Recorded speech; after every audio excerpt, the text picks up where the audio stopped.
fan. Uncovered. Why did it take me so long to uncover this? It's all starting to make sense. It's so slow. You guys probably already uncovered this. I didn't get it. I didn't get it. I'm waking up slow. I didn't get it. Good morning. Mr. Hartle, Jethro, Mr. Travis from Vindicate. Get your CEO shirts now. Hey, can people get those cups? So many people are asking me about the... Where's my CEO cup? There it is. My left-handed CEO cup. Oh, God, that's good. Oh, my goodness. God, it's the best coffee. Oh, my goodness. We're going to start strong this morning. Man, I am on this text thread with 11 of my closest friends, guys that I would love to sauna with naked. Hello, Gabe. She had dumps like a truck. I'm on this thread with 11 of my closest colleagues. Yeah, I shouldn't call them friends. Colleagues. Better. Colleagues. And it's pretty funny because Mr. Spin posted this. It's a perfect museum quality specimen of what woke is. The shit that I'm seeing around this topic that we were talking about this morning. It's the ambiguity. It's people. It's the only thing that I don't like about social media. It's just the fact that people, this other friend of mine, let's go back to the Elizabeth Akinwale post. There's 500 comments of just ambiguity. People, melanated people saying that they don't feel comfortable going into gyms. And it's like, now it's like 700 posts. And it's like, dude, can just one of you explain why? Is it because you walked in and you saw a KKK mask hanging on the wall? Like, can you just say something we can talk about?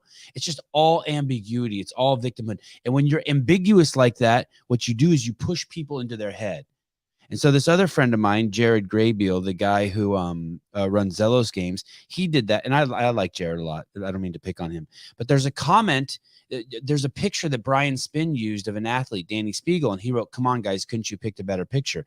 And like, dude, no one has any idea what you're talking about. I can't stand any of that stuff. Just say what you mean. That's all passive aggressive woke pussy bullshit. I hate that stuff. Just say what you mean. And so we had this debate, which I really enjoyed. I enjoyed debating. It was fun. Some people were suggesting they were 100% sure that they didn't like the picture. That Jared was complaining that he didn't like the picture because it was unflattering of Danny. And then the other half were 100% certain that it was because they didn't like Danny being used as the picture for the title of the article. Tell you the truth, I don't even remember what the title of the article was. It was something about penalties being assessed for the CrossFit Games. But either way, it's fucking none of that's necessary if people just know how to talk. I'm hungry and I would like to consume some protein, probably in the animal form, ideally not ones that fly. I like bovine. Do you have cow in the house? I would like it cooked medium. Thank you. God damn, we live with just woke douchebags. It's incredible.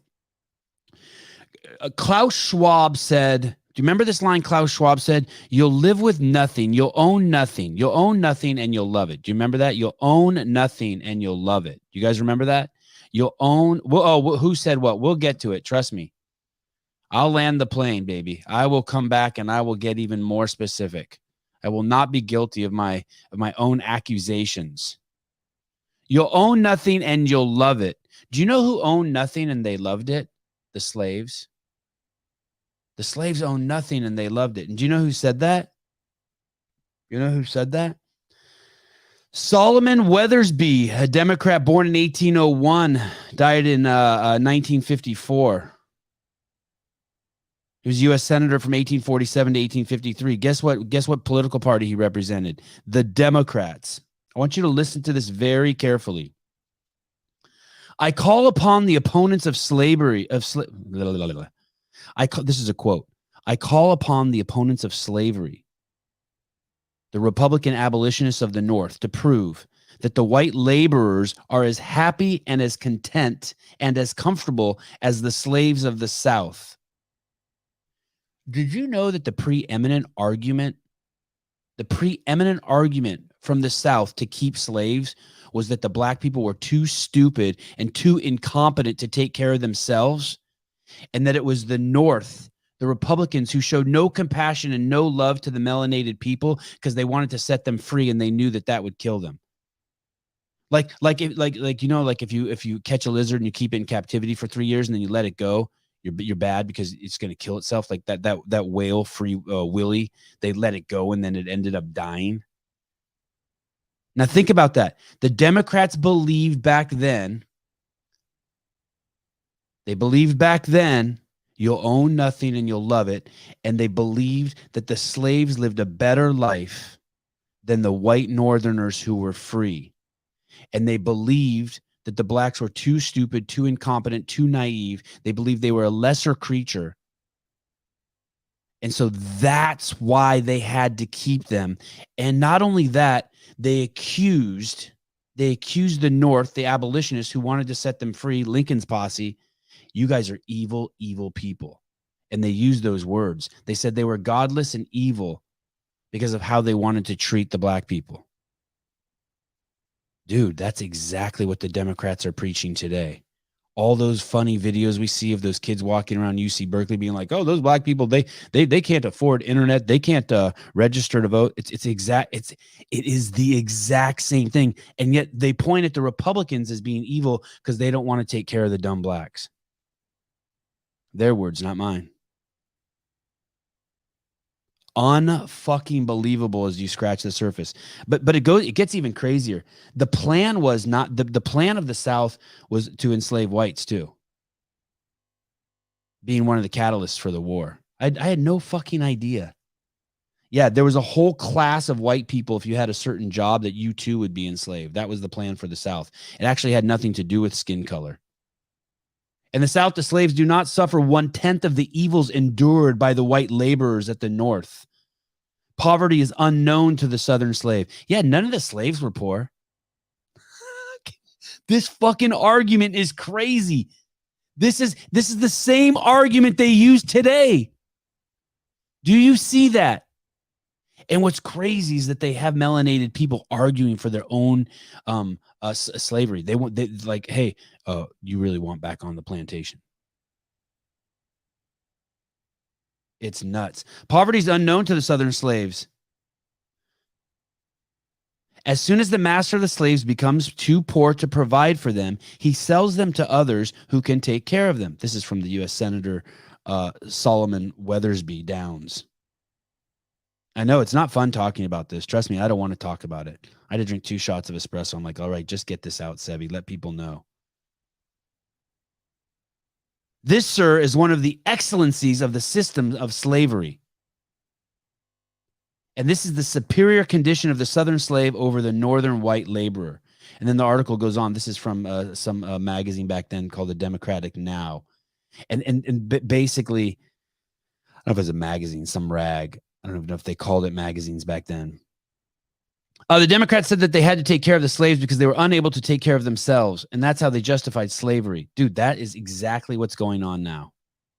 It is unbelievable. Doug Ritchie, and they don't even see it. People don't even see it. It's always been a fan. I grew up like that.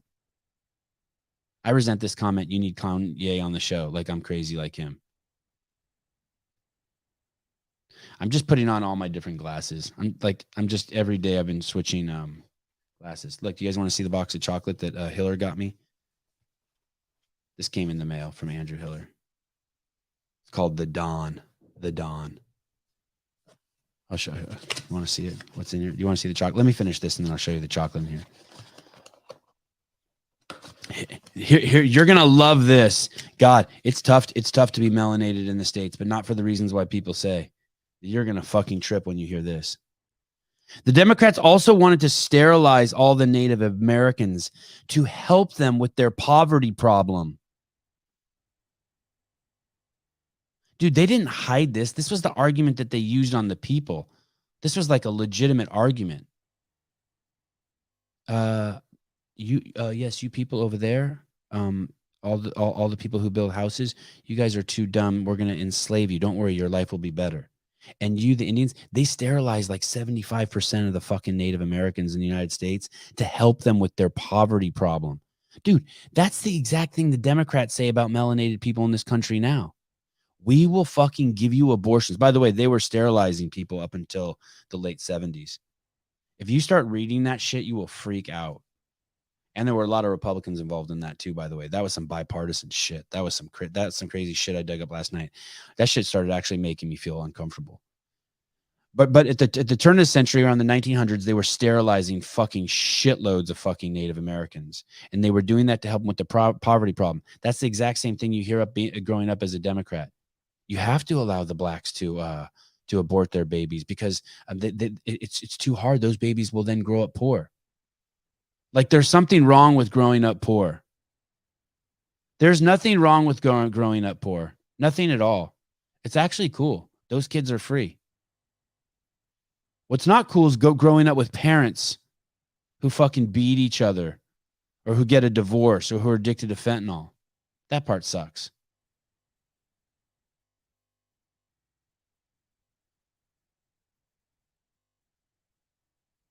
No, I cannot. I cannot. So, Sevan, how is the inner city freedom going for Black Americans? Can you point to a metric, family, or life where they're better off during slavery? No, I cannot. I don't even know. No, I cannot. But you know what I can point at is that they can walk out of there. I can point out that any fucking 16-year-old boy can fucking get up and start walking across the United States of America and earn a living. Anyone. Dude, I had no fucking skills, and I picked myself up from the fucking bootstraps. Is that a term? And I made it. The door's wide open. The door is wide open. There was no way, by the way, the articles went off to say there was no way off the slave plantation. Basically, it was legal to beat someone. Now what's cool now is you can walk off the plantation.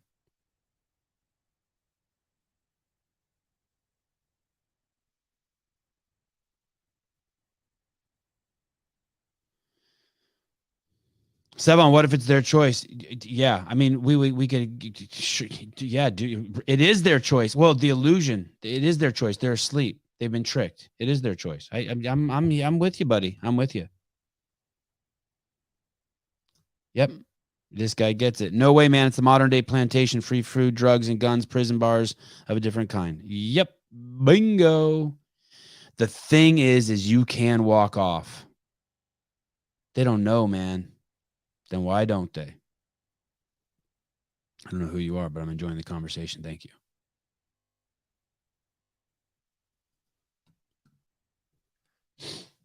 All of it is everything is this. This is it. It's the exact same playbook. I realize, holy shit, nothing's changed. They're still with the Democrats have always been sterilizing people. They've always used the guys that you're evil if you don't take care of the dumb fucks. So they kill your babies and they want to enslave you. It's just a mindset. It's a group of people. Hey, I used to be over there, and you have to know this, that I didn't know that. And I don't think like my parents know. I don't think any of us know.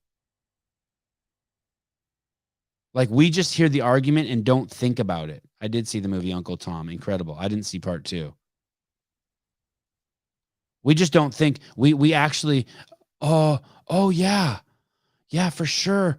Affirmative action. Yeah.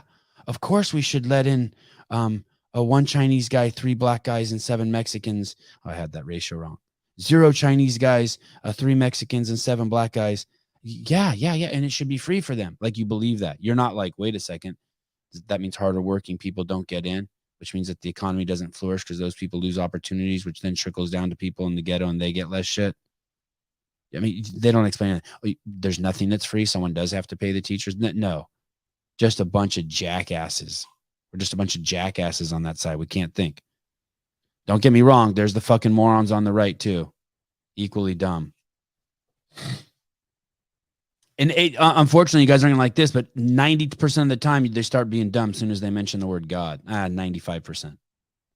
They get intellectually lazy. I cannot believe that what I'm seeing. In 1907, Indiana enacted America's first compulsory eugenics sterilization law, with 15 other states enacting similar laws during the following 2 decades. That was to help people. This is unfucking real. And for all you fucking morons out there that want reparations, these fuckers were coming after white people too. They didn't give a fuck. They didn't care. They didn't care about your skin color. They were doing God's work and enslaving you, making your life better.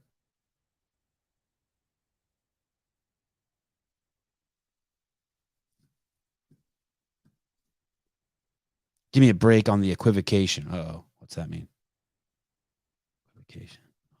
Stand by. I think we looked this word up. I think we looked this word up the other day.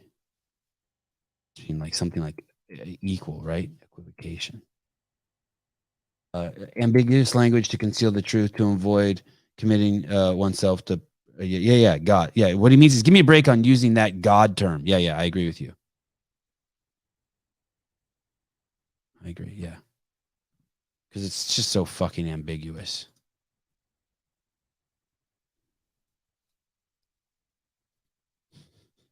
To be fair, the Federal Reserve just printed about $300 billion and gave it to the failing banks. Well, that's good. Whoa! Wow! Jake, amen. Our phones are our prison guards. Kazavion. If they're stupid enough to give me reparations, who am I to refuse? I ain't hating. I ain't hating.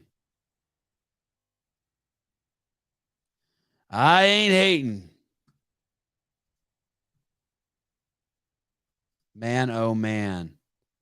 Exact same fucking shtick that they used back then. You'll have nothing and you own it. And don't worry, the Republicans are such evil assholes. They don't realize that you're better being slaves. They think that you can live out on your own. Don't worry, Blackie. We got you. That's the Democrats' line. And you know what? Next, don't worry, a shitbag, white trash America. We'll help you too. Fucking redneck pieces of shit. Love, Andrew Jackson. Fucking unbelievable. It's unfucking believable.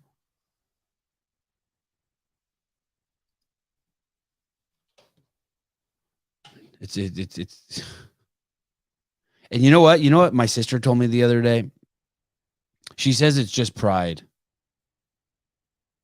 It's just pride. She said the reason why people can't accept the stuff you're saying about polio, or just the things that like people do for fucking the last 60 years of their life. You're 65 and you realize that the polio vaccine is a complete disaster and never worked and has spread more polio than it's saved. It's just pride. It just sucks. And that shit's everywhere. That shit is everywhere. I knew the first time I saw a microwave that it was fucking wrong. And yet here we are. Like, did you think that when you went to the gas station and that you got a cup and you put hot coffee in it, you weren't drinking some of the shit coming off of that cup? I knew that when I was fucking 10 years old, when I'd see my parents hold a styrofoam cup. I knew that the first time I held fucking hot chocolate in a paper cup. I knew. I had my own observation and discernment skills. I knew. I've known forever that you shouldn't, and I don't even know if this is true, but I've known forever that you shouldn't be fucking cooking in anything unless it's fucking glass or steel, because everything else is fucking going into your food. Oh, but Sevan, that's silicone. That's that is glass. I don't give a fuck. Nothing bends and folds like that. That's not fucking off gassing in heat or breaking down. I just know. I don't know how I know. Amanda, thank you for the $800. This morning show is definitely fucking worth it. Good morning, Sean. Hi, Mr. Alaska. Nice meeting you yesterday. Good morning, Geez Louise. Dick Butter, been very consistent with the profile picture. It's pride, but also most libs have entire friend family networks that would cast them if they even dare to question. They very well said. Dick Butter saying they would have a whole they would be cast out from their family and friends if they dare question shit. Yeah. This book kind of goes into this. This other book I'm reading, The Big Lie, goes into that too, about how you're just ridiculed if you question that shit. Jason, good morning. I'm not a big LFG fan. You know that? I never have been for some reason. I feel like it's just too commercial. I'm okay with it though. Don't get me. I'm not judging you. It's my own. I'm not like.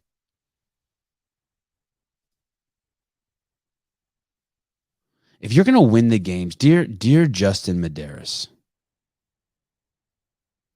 dear Justin Medeiros, I think you should come up with a tagline that you say.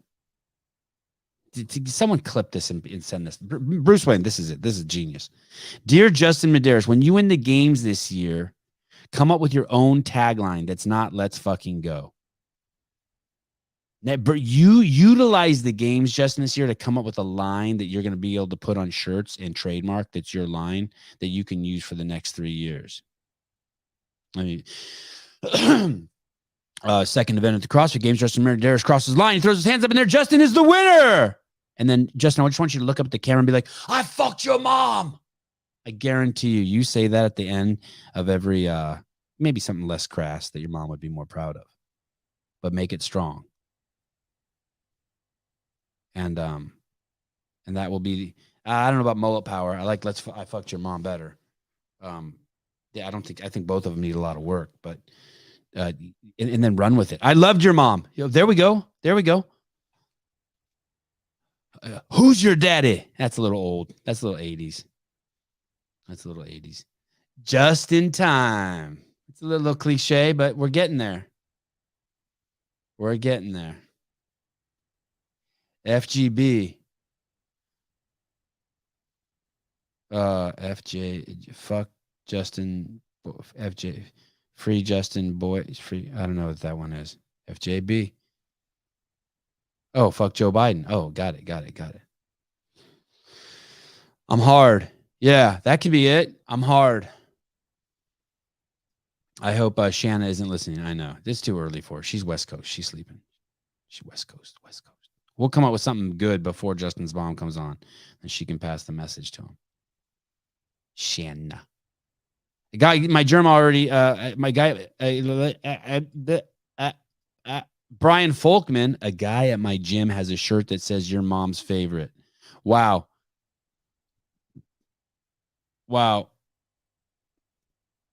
Oh, shit. Hey, we're getting close. I'm getting laid tonight. And then he points at Ellie. That is good, Stephen Flores. That was a great line. Do you guys remember the Conor McGregor thing, Red Panty Night? Do you remember that? For those of you who don't know, Conor McGregor is this huge MMA fighter, and anyone who fights him gets a big payday. So he used to say in the press conferences, hey, you should be thanking me. He would say this to the other fighters, because now that you're fighting me, tonight is Red Panty Night at your house, meaning that your wife's going to be so proud of you for all the money you made that she's going to wear some Victoria's Secret shit like lingerie. Like I'm the one who gets you laid because you get to fight me. I know 90% of you are like, Sevan, you don't need to fucking explain that. Yeah, I do, because I always pretend like I'm talking to my mom, like my mom's listening. She has no idea what Red Panty Night is. So I have to explain it to her. See? And maybe even old fuckers like Jeffrey don't know. Sevan, I heard Danielle needs help with her new coffee machine. Can you help her out? Oh, yeah, she didn't show last night. Hey, let me tell you something. She texts me. And anytime she texts me, I'm like, I don't give a fuck if you show up or not. You got my digits.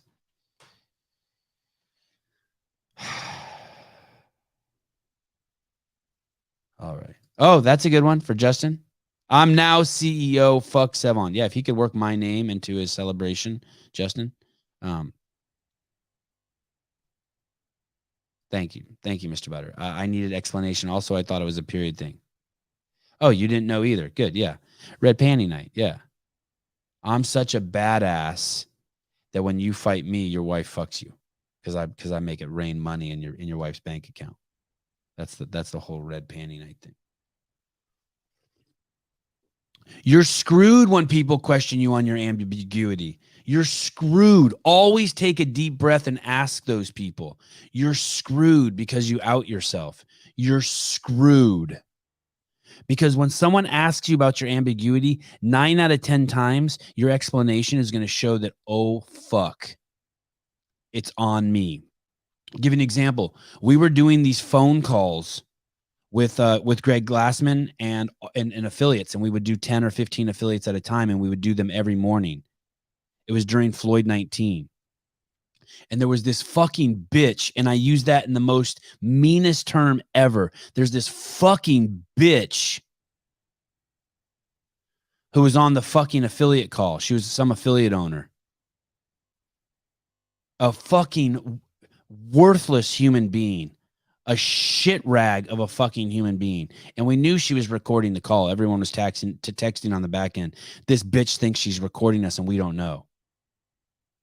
And she starts questioning Greg about Floyd 19. And Greg goes, I don't fucking mourn. Me and my staff and no one I know is mourning the death of George Floyd. What does that mean, mourning? I want to make sure I got this right. Mourning. Oh, this is going to be a tough one to look up because it's going to have so many definitions.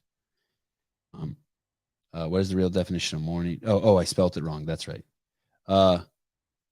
They sound, they're homophones. They sound exactly the same, but they are spelled different. No, thank you. Expression of sorrow. Oh, let me look up sorrow. Sorrow. A feeling of deep distress caused by loss or disappointment. No, I had no feeling of distress or loss or disappointment. Can you imagine how fucking desperate you are to make a statement as an organization or a group if you have to use the George Floyd incident to drive your point home? Meaning that he was a guy driving around town, high on fentanyl, high on meth, drunk, put a gun to a pregnant woman's stomach in a home invasion. It was the third time he had been pulled over, third time he'd been caught, third time he'd swallowed the fentanyl. They have it on video. You can see it all. And you have to rally around him. And so this fucking bitch fucking says to Greg, she basically says something along the lines of calling him, God, I wish you would release the tape. Fuck, I wish you would release the tape. She basically ended up forwarding it to like one of those shit rags like the Huffington Post.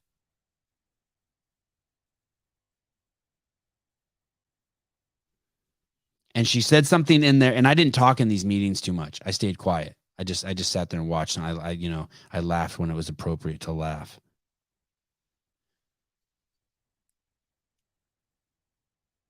And I just stared at the people.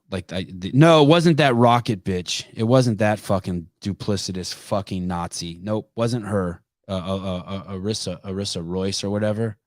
Fucking sex addict. No, not her. Who was it? It was I can't remember her name. I remember exactly. She was in a bedroom when we were doing the call in a video, and her room was a mess, and her kid was fucking running around everywhere, and her fucking beta bitch husband was in the back, and I could just tell. You know, it was just that scene. Like he probably just pulled up his pants because he'd been taking it in the dumper from her. I said it. Yeah, we are fucking cussing this morning. Oh, Rocket, shake my head. Yeah, just a fucking deplorable human being, in the words of Miss Clinton. And what I mean deplorable, let me not be ambiguous. Someone that fucking puts other people down to catapult herself. Obviously mentally ill the second you meet her. Obviously, you're like, oh, shit. This is a charity case. You know when you're doing charity, when you talk to someone?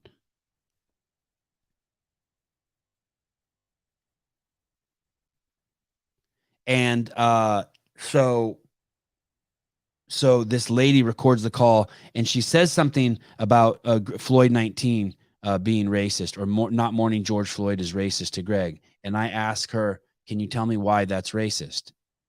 And she won't answer. And so I said again, and like I said, I didn't talk very much. Can you tell me why that's racist? And she doesn't want to answer. She doesn't want to answer Just like those people on Akinwale's fucking stupid ass IG post don't want to answer because they'll out themselves. Because if she said why she thought Floyd 19 was racist, she would expose the fact that she's racist. If I ask you why, that whole premise of Akinwale's thread, from what I saw, I read probably like 100 comments, and the comment over and over was, I don't feel comfortable going into a CrossFit gym. And if I ask you, why don't you feel comfortable going to a CrossFit gym, you're going to blame someone else for shit that's your problem 9 out of 10 times. No one's going to say, well, I went in there and there was a sign that said black people drinking fountain and white people drinking fountain. And there was a KKK mask in the left. And I heard someone have a microaggression because they had their headphones on and they were bobbing their head thinking that they were black. I mean, it's going to be just horse shit. It's just going to just spill mental illness.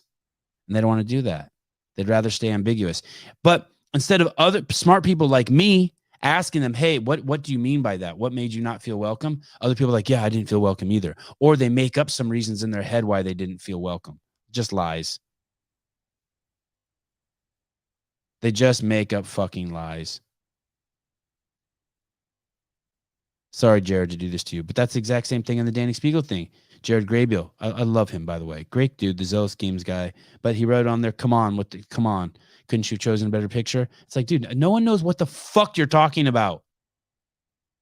But they think they do because they're going to make something up because they're just sleeping zombies.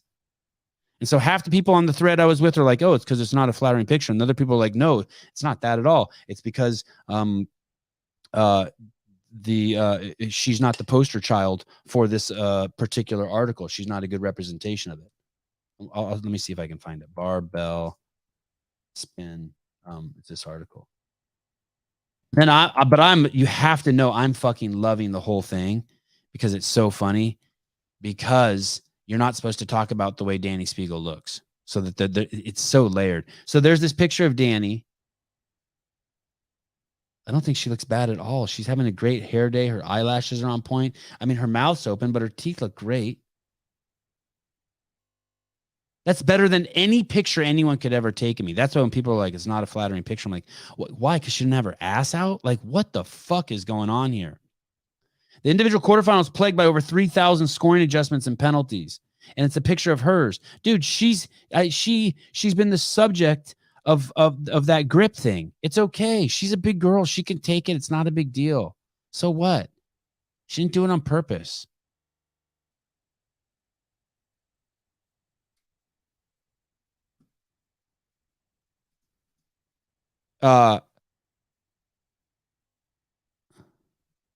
We had Douglas Bubble Trouser. We had a very liberal member leave our gym during that time and post on Facebook how our gym was racist and homophobic, while we had black trainers and 3 gay couples that worked out there daily. Yeah. Let me guess. It was a white woman who is extremely racist and homophobic. Thank you, Ron. I don't know where it came from. You know what? I will tell you a little bit. I was a little disappointed with my energy yesterday. I got up an hour early. I got up at 4:59. That's not true. I'm lying. I got up at 5. I want to tell you it was 4:59 because it sounds tougher.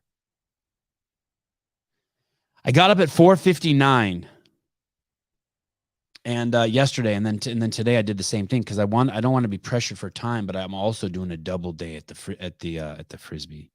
Brian's in my head. I'm doing double time at the skate parks today. Going to Mark Fox in the morning, and then I'm going over to Scotts Valley.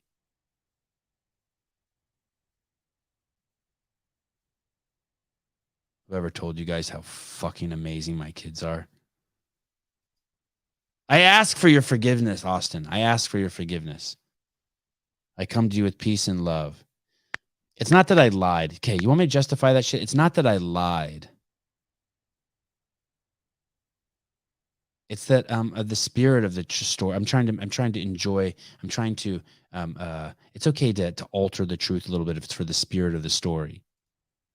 4:59 or 5. Love you the same. Thank you. But it sounds a little harder if I got up at 4:59, doesn't it? I got a little more Jocko Willick. You're not allowed to talk about the way she looks, Miss Odier. She does not like that picture because she's not wearing a a 10 size smaller tiny bikini. I don't even know if she doesn't like the picture. Does she not like it? Oh, here we go. Here we go. Ladies and gentlemen, I present to you my dear friend. Friend's a little my colleague who I'm working on a relationship with. I've never actually called like Halpin, have I ever called you at home? That wasn't my point. My point is it over? Oh yeah. Then there was one ding dong in the thread. Fine. Fuck my story all up. There were two camps. Is the picture inappropriate because she doesn't represent the article? Because she's not one of the people who got a quarterfinal penalty?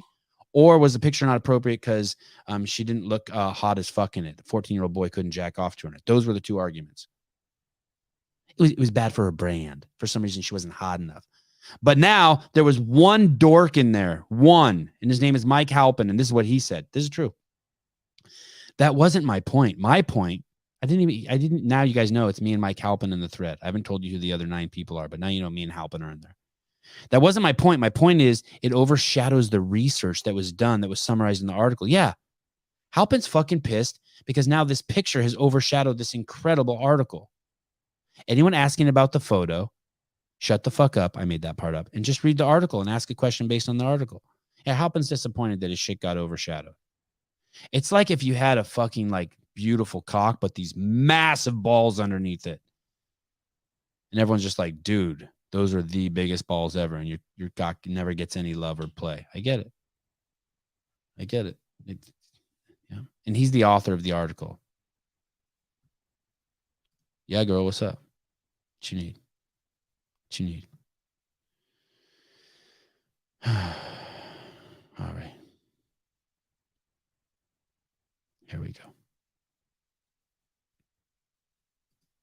Mr. Vindicate, Danny hasn't said shit. It's other people saying it's a bad photo. Yeah, like I figured.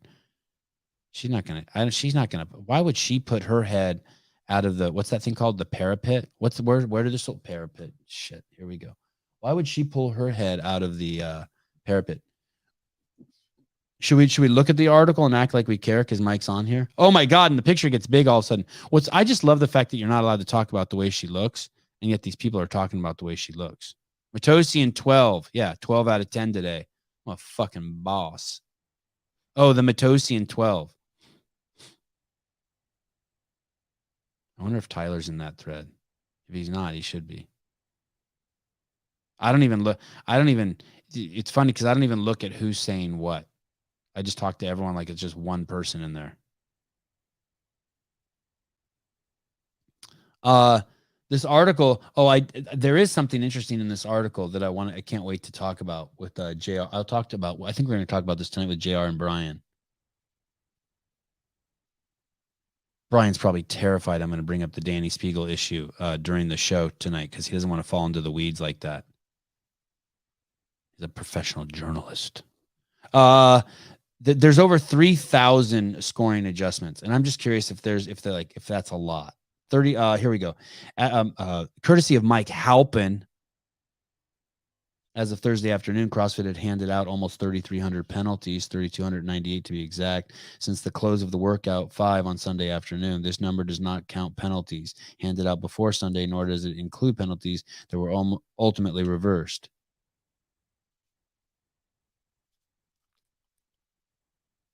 Anyway, I prefer just to talk about the drama around the picture.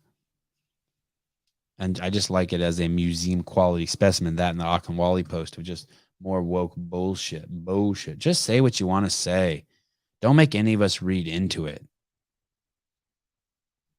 Just say it. Just say it.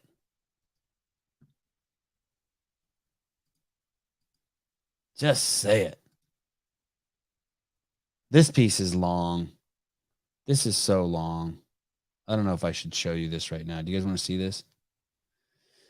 This is I'll show you a little bit of it. This is a Russia propaganda piece. This sucks. This kind of hurts. And this is a Russian family. This is a Russian family. Just go over to her post. Akinwale posted something like, hey, it's like, are we ready to have the discussion of why melanated people don't do CrossFit or some shit like that? If she wanted engagement, she got it. Holy shit. That subject is like a fucking shit to flies to shit. And it brings out the dumbest people. It really does bring out the dumbest people. I'll even throw myself in there as one of the dummies. It's like, just fuck. It turns into idiot central in there. And all this, the comments are fucking crazy. If you want to get your blood pressure up, it's just frustrating that we live on the same planet with some of these people. It's like, dude, there's countries for you. Why don't you go to one of those countries and do that? The world is laughing at us with this latest Russian propaganda piece. And it's a lady asking two Russian travelers how long. Oh, yeah. And Akinwali's like, do you really want to have the conversation? Are you guys ready? Are you ready? Are you ready to have the conversation? I'm ready. I don't know if you guys are ready. It's like, oh, here, let me help you off your horse. My fucking Lord. Here, let me put a ladder. You're on that horse is so fucking high. Here we go. The world is laughing, but I ride a big horse too, so I respect. The world is laughing at us with this latest Russian propaganda piece. This is some lady on an airplane asking a Russian family, "Oh, you're flying to America?" В Америку летите? Да, переезжаем. Америка. And then the guy says, "Yeah, we're moving there." And then the lady says, "America's the freest country in the world. Свободная страна. Страна возможностей. It's a land of opportunity." Сможем лететь? Да, мы. And then the wife asked the lady, "Are you here with your husband?" Вместе. Он сейчас подойдет. А вот и мой муж. And then she goes, "Yeah, here's my husband." Знакомьтесь. And this like prototypical fucking dyke sits down, just to show that like she doesn't have a husband. She's married to just like this woman, just like wearing a sweatshirt with a stuffy nose, wiping boogers everywhere. Emily. Like, yo, what's up, bitch?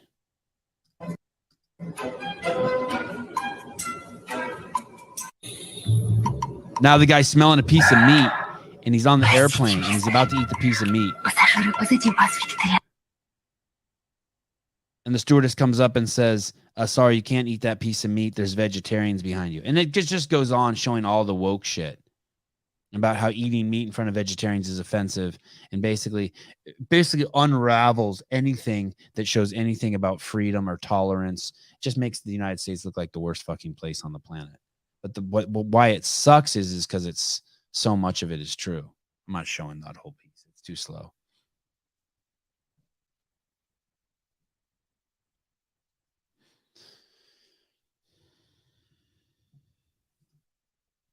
I used to follow her, Akinwali, on social media and gave her my opinion about Black Panther, and she got pissed at me, so I stopped following her.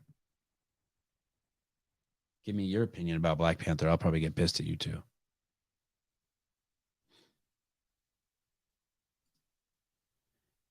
Ronnie Eaton. What do you think that is in Ronnie Eaton's picture right there? Is that the top of a motorhome he's working on? And he's taking it off, and that's like the little vent for it? Or is that his garage, and that's a hole in the floor to the meth lab? What the fuck is that? Ronnie Eaton says, if the core of your identity is something you had no control over, example, skin color, you live on the foundation of sand. Wow, that's some like biblical shit. I know. That's why I liked Sarah Sigmund's daughter kind of schooling me with the whole values talk. That was good.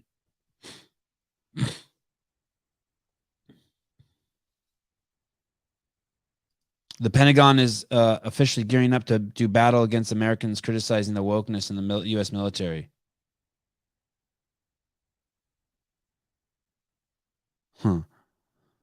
I hope you're joking. Ronnie Eaton, it's a deck I was building. The hole is access to a sewer top. I'll make up better story later. Oh, okay. It's framing for a deck.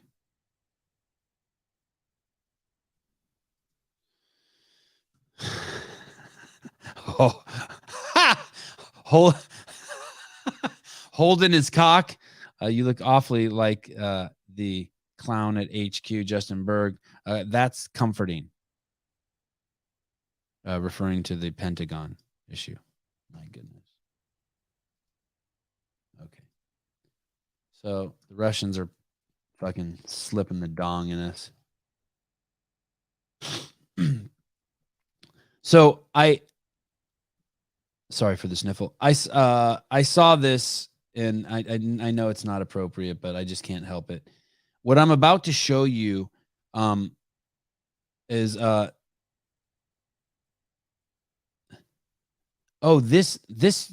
this lady posted this about herself. It's a video. I'm about to show you a video of a woman walking. God, this is so brilliant. I'm going to show you a video of a woman walking, and she titled it "A Rare Video of the Eighth Wonder of the World." I want you to think about that for a second. This is a video that a woman posted of herself, and it says, "A rare caught video of the eighth wonder of the world."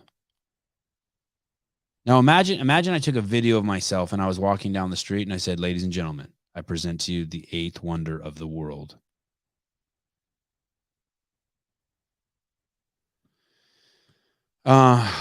Dude, I want to tell you yes so bad, but I just fucking don't want to be around people. I want to tell you yes so bad.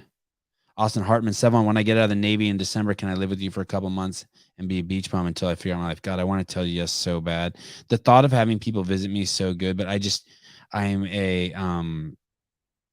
become so good at not dimming my own light. I'm so my own person. And when I get around other people, I just feel myself cower, like try to dim my light so as not to bother them.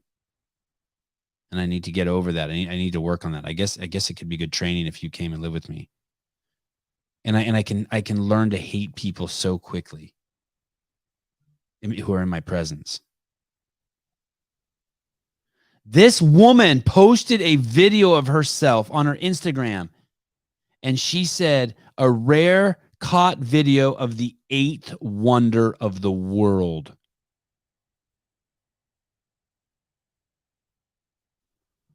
Dude, you guys better fucking brace yourself.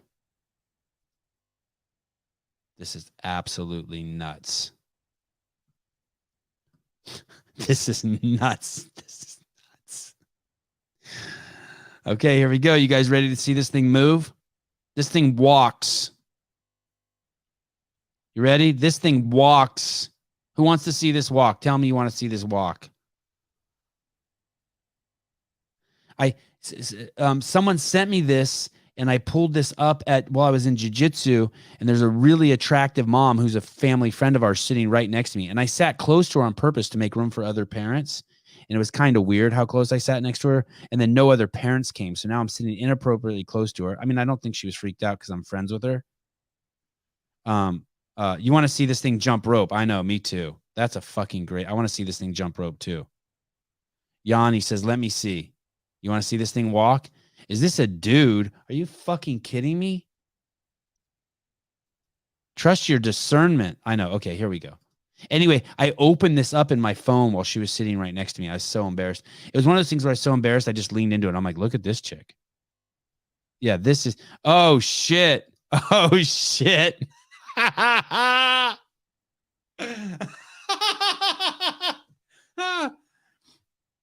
Ladies and gentlemen, Jedediah Snelson, CrossFit Games extraordinaire in the adaptive division, leaned forward out of his wheelchair to the mic and said, "I love watching people walk." God, you're fucking good.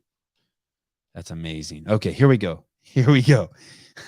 Here we go. Watch this. What the fuck is that? How is that real? How in the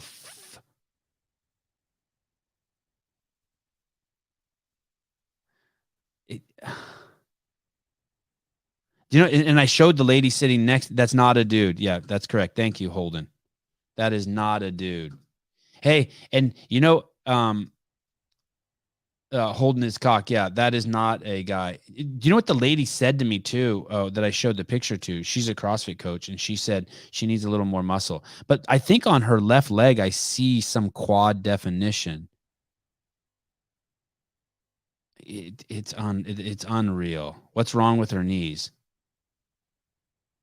Like like every time maybe she's doing that on purpose, like locking him out too hard in the back.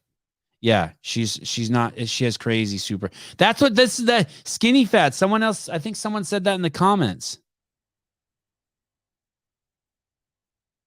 No, this is this. I haven't seen anything like this in. I never see anything like this in public. This is, you got to go to like a college town in Texas to see this. This is just unreal. This is, I don't even know. That was too much. That was like eating too much candy. Oh, let me show you guys. That was too many. I left that up too long. I feel like my teeth are rotting. We don't know its pronouns yet. Hey, don't ruin a good bit, please. Please. Was she made in a lab? Alan Kestenbaum, it's just the angle, Sevan. There's no muscle there. Fine. Good. Then she can't run away from me. So this is the chocolate that Hiller got me. First, let me show you some other things he got me. He got me this hat. This came in the mail. Ass hat. He didn't send me this. Wad Zombie sent me this. The Ben Smith Legends card. This is a nice card. I bet you it was expensive printing this one because it's kind of got like the gold leaf writing on it. So then Hiller sent me this Dawn box of candy. It says some shit on there that I can't read with my sunglasses on. And then inside, you open it up and it says, eat a dick. And I opened this in front of my kid, and that's the first thing Avi read. He just said, eat a dick. And then you open it. I haven't opened this yet. I'll take it out just for you guys. Oh my God. This is a heavy piece of chocolate. And then it's this. I probably shouldn't. This is going to end up getting clipped somewhere.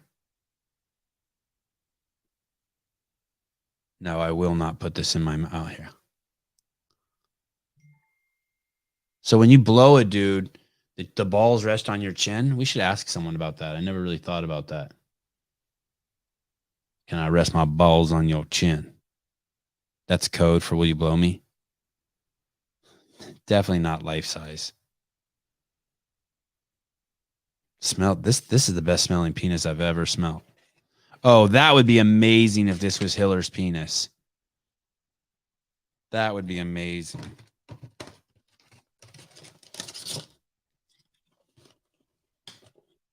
Those are the kind of things, like, I'd love to see, like, Akinwale when she makes this post that's serious. Like, do you know why? Are you ready to have the conversation of why black people aren't doing CrossFit? And then she just gnawing on a fucking chocolate dick. Then I would respect it. Then I'd be like, okay, I feel you. I get it.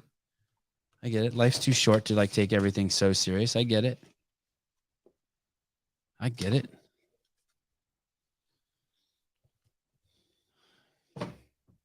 I don't think I'll ever eat that, by the way. That's like, it's like how I told you about that thing I had with stickers as a little kid. I would never peel stickers because when you peel it, then you've used it. Hold on. I'm checking my, my thread. Oh,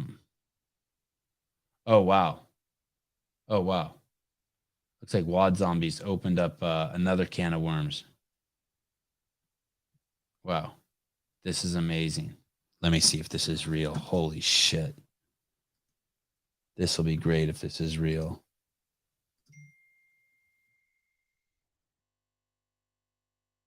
Here we go. Oh, no, it's not.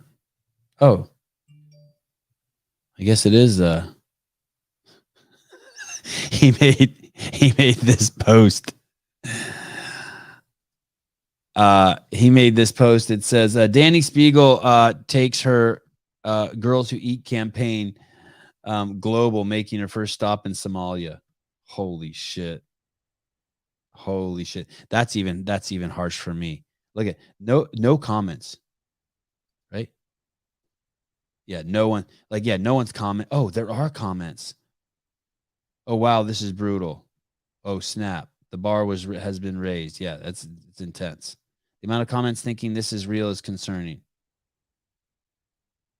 Oh, man, really pushing the artistic relevance test. Does this warrant First Amendment protection? The question we all should be asking, will Spiegel sue for libel damages? Can this be her prima facie case? Sorry, everyone, I'm studying law right now. Wish me luck. You broke the internet. Oh, my fucking God. I knew this parody, but is this parody? I'm surprised anyone even commented on this. Even I would stay away from this.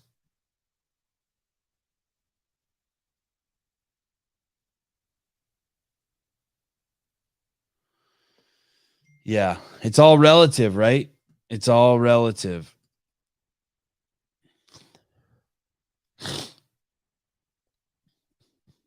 Somalia is a wild place. Just north of Kenya. Wild place. I actually haven't been there. I've been close to the border. Up through Kenya. Anyway, the eighth wonder of the world. I don't know. I can't say. I know skinny fat and blah, blah, blah, blah. I can't say anything bad about her. I'm completely mesmerized by her. She's that's just a. If I was an alien, I would take her. I don't know what this is. You guys ready? Here we go. Here we go. Here we go.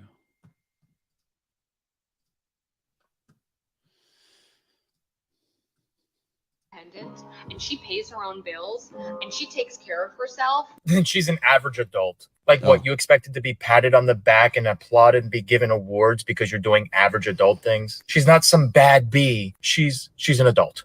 She is independent and she pays her own bills and she takes care of herself. Then she's an average adult. Like, what, you expected to be patted on the back and applauded and be given awards because you're doing average adult things? She's not some bad bee. She's an adult.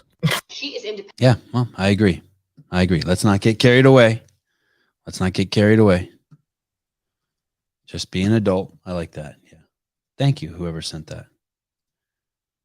I really don't want to show my emails or my texts today. It would be fucking great if I could not show my address or something like that today.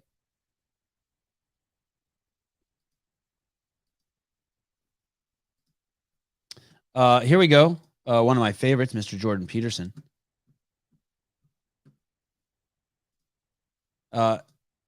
Really smart people who think that doctors and pharma and all that are about medicine and about helping people. We all know them, right? We all know smart people like that, right? You're so smart. Oh my God. You went to college? Oh my God, you're so fucking smart. Dietary recommendation to prioritize carbohydrates produced a veritable epidemic of obesity and diabetes, resulting in what has been deemed by reliable researchers as one of the worst public health disasters of all time, dooming almost the entire Western population to a lifetime of catastrophic chronic health problems. Remember what happened the last time that government agencies applied their tender. They duped an entire fucking country, the United States of America, to eat poison. But for some reason, you can't even entertain the thought of the earth being flat or the polio vaccine not working or the fact that Democrats, their whole origin is that black people are dumb and white people are dumb. And those dumb people of those need to be slaved up. You can't... You can't make that stretch. You can't make that intellectual leap. You have too much pride for that. Well, the food thing was just an accident. Oh, it's not really that bad. Dude, it's a fucking catastrophic fucking event that we're having right before our fucking eyes in slow motion. You think there's anything to believe? I'm just wondering why all people aren't welcome in CrossFit gyms. Are we ready to have that discussion? No, motherfucker, we're not ready to have that discussion. Shut the fuck up and go work out. Someone needs to make one of those videos for all those people. You know, where the guy's like, just says, shut up and work out. You know that guy? The guy with the long hair? Your mercy to determining what the people they serve. That being said, I am curious. I am very curious to hear that discussion between her and her comrades. Her comrades. And I can't wait to hear. I hope they put more out there. I hope one of them puts it out on the line. I give you credit so that I can be like, yep, that's your fault. Or maybe I'm wrong. Maybe you're like, oh yeah, shit, you really did walk into a CrossFit gym and there was a drinking fountain that said for blacks and one for whites. Oh my God, that's in 98% of fucking CrossFit gyms? Holy shit, I'm so fucking sorry. God damn, I feel like an asshole. I'm open. Should consume. We were offered the much vaunted food pyramid. Or are you just making more excuses? Are you just fucking part of the problem? Are you, Akinwale, part of the systemic racism? Are you the one making excuses for people to not get fit, not eat right? Are you the one arguing your peers' limitations? Here I am, LeBron and Akinwale at the top. I did it, but you can't because something's holding you back. And let me give you a fucking list of shit that's holding you back. And if it's not, it should be. You're not a real one of us if you're not fucking being held back by this shit. Dude, come on, man. Be chill. Be chill. Just let it go, dude. You got to the top. Just tell us how you got to the top. That's it. The rest of us want to join you. Chris Rock said it. There's 4 ways to get attention. Right? Show your ass. Danny Spiegel. Infamous. Paris Hilton. Super crazy talented. Danny Spiegel. 4, play the victim. Danny Spiegel. Don't play the victim, Akinwale. It's okay. Doesn't matter. So that I can find one incident of everything on the planet to prove my point.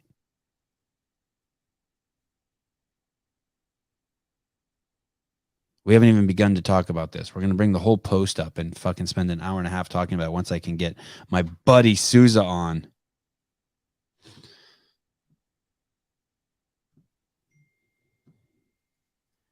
Jay Sizzle, damn, Sevi, I thought you were abstaining from bad words. Well, you thought wrong, motherfucker.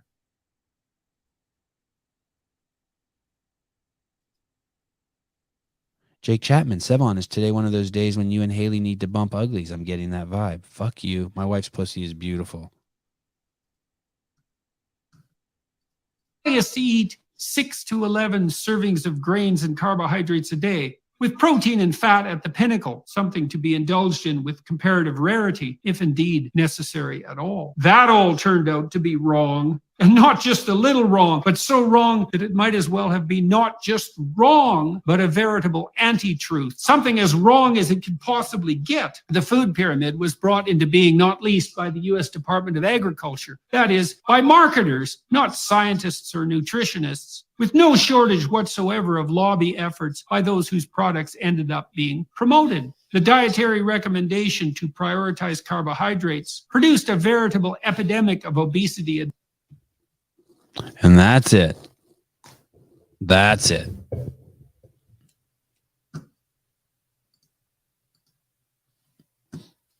That's it. Time to get up. Handle your business. I snatched the 80 for 4 reps yesterday. And I was gonna post it, but I really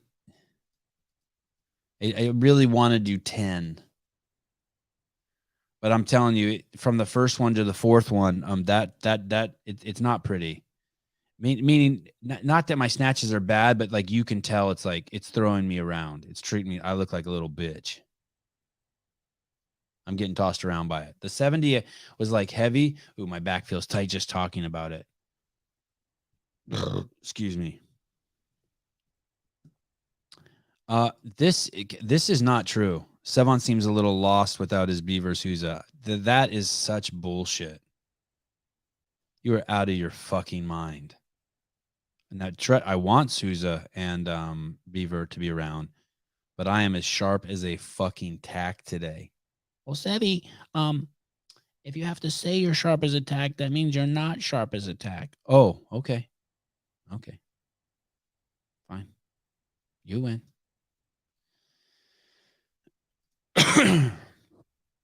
These are, I don't know. These are probably, I don't know, $3,800 glasses. I don't know.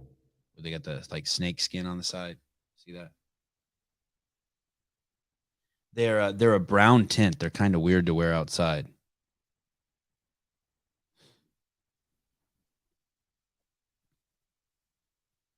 No hog. There'll be no hog showing. Justin Rush. Profile pictures, please.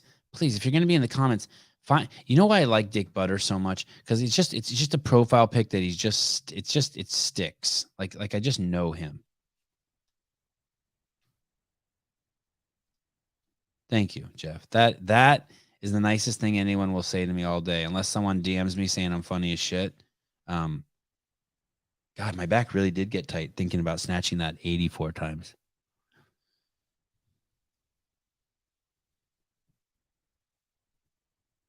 $4,200 then? You think they were $4,200? I don't know. $4,200 for these? I don't know. This is some sort of snakeskin. Let me see what brand it is on here, if it even says. You guys can look it up if you want. It's Histoire de Nouveau. HISTOIREDEVOIR. If you don't believe me that these were fucking thousands and thousands of dollars. Closer to $5,000 than $0,000. Made in France. I got them at that sunglass store across the street from the Montage. Did Russell Berger deserve to be fired by Greg? Whoo! Whoo! Whoo! Oh, Nelly. Oh, Nelly. Well, you know what's funny? Someone's going to look these up and be like, dude, those are $18. You're either lying or you got robbed, and those aren't real fucking snake skin. I think maybe it's alligator skin. I can't remember what it was. Python, alligator, I don't remember. Dude. I can't go into that. You got to ask Russell. I can't go into that. I really do like Russell Berger, and Greg really likes Russell Berger too. I love Russell Berger. Yeah. I don't have a lot of money. How does Sevan have so much money? I don't. I just am just cheap. Just really cheap. Look at I even have a same piece of dental floss here that I use over and over and over because dental floss is so expensive. I just keep one piece here. That's it. Wow, Trish is Russell Berger. Oh my goodness. Oh my goodness. Oh my goodness. There is a for those of you who don't know who Russell Berger is, I will tell you this. I met a lot of special people in my life. There were so many special people at HQ. This is a very special man. He was Chris Spieler before Chris Spieler was Chris Spieler. Russell Berger is a very special man, but you'll never hear him whine about or talk about how little he is. Never, not once. I never have. I think Russell might be shorter than me. He could also be taller than me. He's so smart. He is so, but but there's no weirdo in him. Like that's like, he's so, his smartness, like Halpin, that guy Halpin, you see in the comments, he's really smart too, but he got a lot of weirdo in him. Like it's a lot of brain to carry around, and you can tell like it interferes with, like, it's like carrying something heavy down the street. Halpin's brain's so heavy, like it jiggles him. But he's old enough now to where he capitalizes on it. It's still funny now. He's managed it, part of his shtick. But Berger's brain is fucking huge, and there's no signs of it affecting his no, Halpin's not a wacko. Don't judge him for those sleeves. Burger's brain's so big and there's no sign of it, no manifestation of it. Like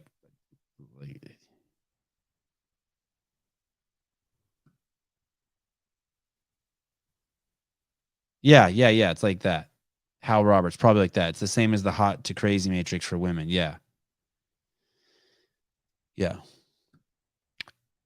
And sometimes you get these really smart fucking guys and you see them on the internet, but then they're over the top with their looks too, and they just can't get settled in who they are. They can't tell. There's girls like that too. Like there's these girls who are really smart and really hot, but they're feminists, but they still want to use their pussy to fucking manipulate men, and it's just a mess. You're just a fucking nightmare. We all know who you are too. It's just a mess. It's just like, dude, which one? Like, you're showing 4 inches of fucking cleavage and your pants are so fucking tight. I can see the dimples on your ass, but you also want to fucking talk to me about your fucking neuroscience fucking experiment at MIT. It's like, easy, motherfucker. Like, tell me how you stood up to a man at your workplace. How dare he? There was this shtick, guys, back in the 90s in movies and 80s where like dudes would be like looking at girls' boobs instead of them, and the girls would be like, up here. They don't do that shtick anymore.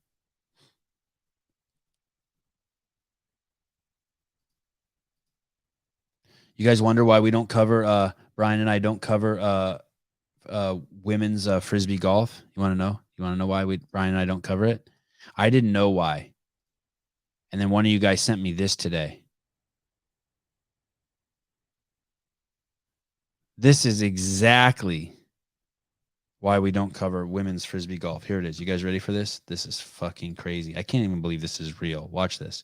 I don't know why it says watch until the end for a surprise. There's no surprise at the end.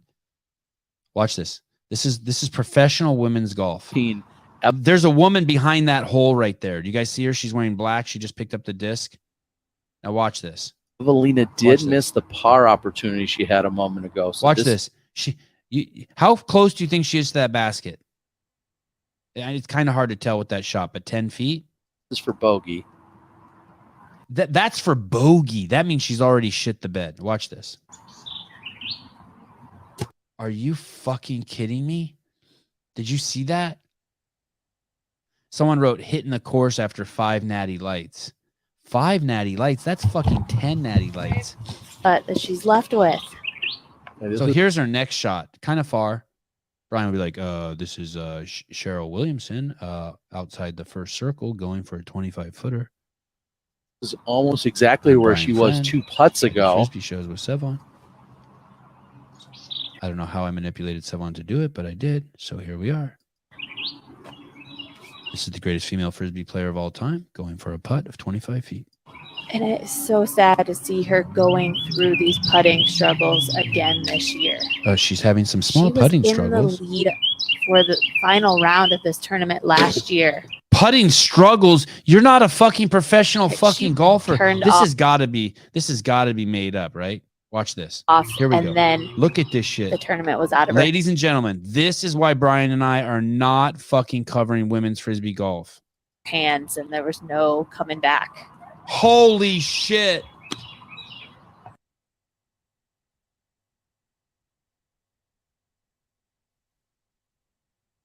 Someone's going to come back and say this is a joke, right?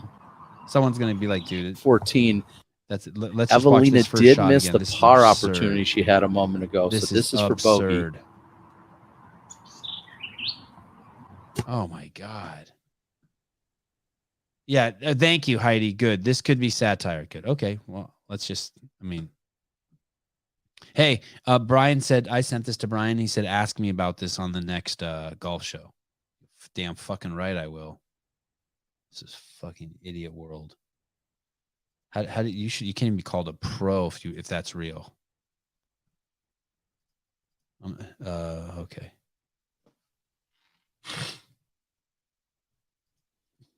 Here, I was talking to you guys about this earlier, right? This is about just like, you're surprised that when you buy something at McDonald's that you think that you're just eating a burger. You don't think that all that stuff in the packaging is getting in your food. That means you're either not paying attention, you're crazy gullible, You have no discernment or observation skills. Oh, here. I like this. Oh, wow. Who is this? Courtney Olson. The eighth wonder of the world walked by and distracted her. Fair enough. Fair enough. Fair enough. Be right back. Got to go get a donut. Okay. Dude, if you're eating stuff out of packaging, it's in your food. It's in your food. Your packaging is in your food. Just know that.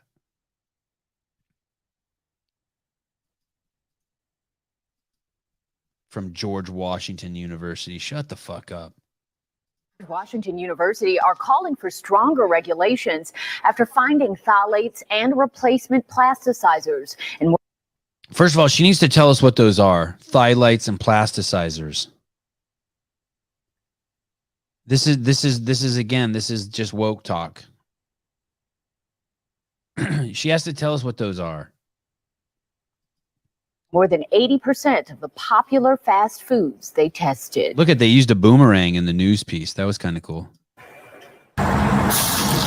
National chains like McDonald's, Domino's, and Chipotle all have something in common. Chipotle? Chipotle. According to new research, potentially dangerous chemicals found in... Potentially dangerous chemicals?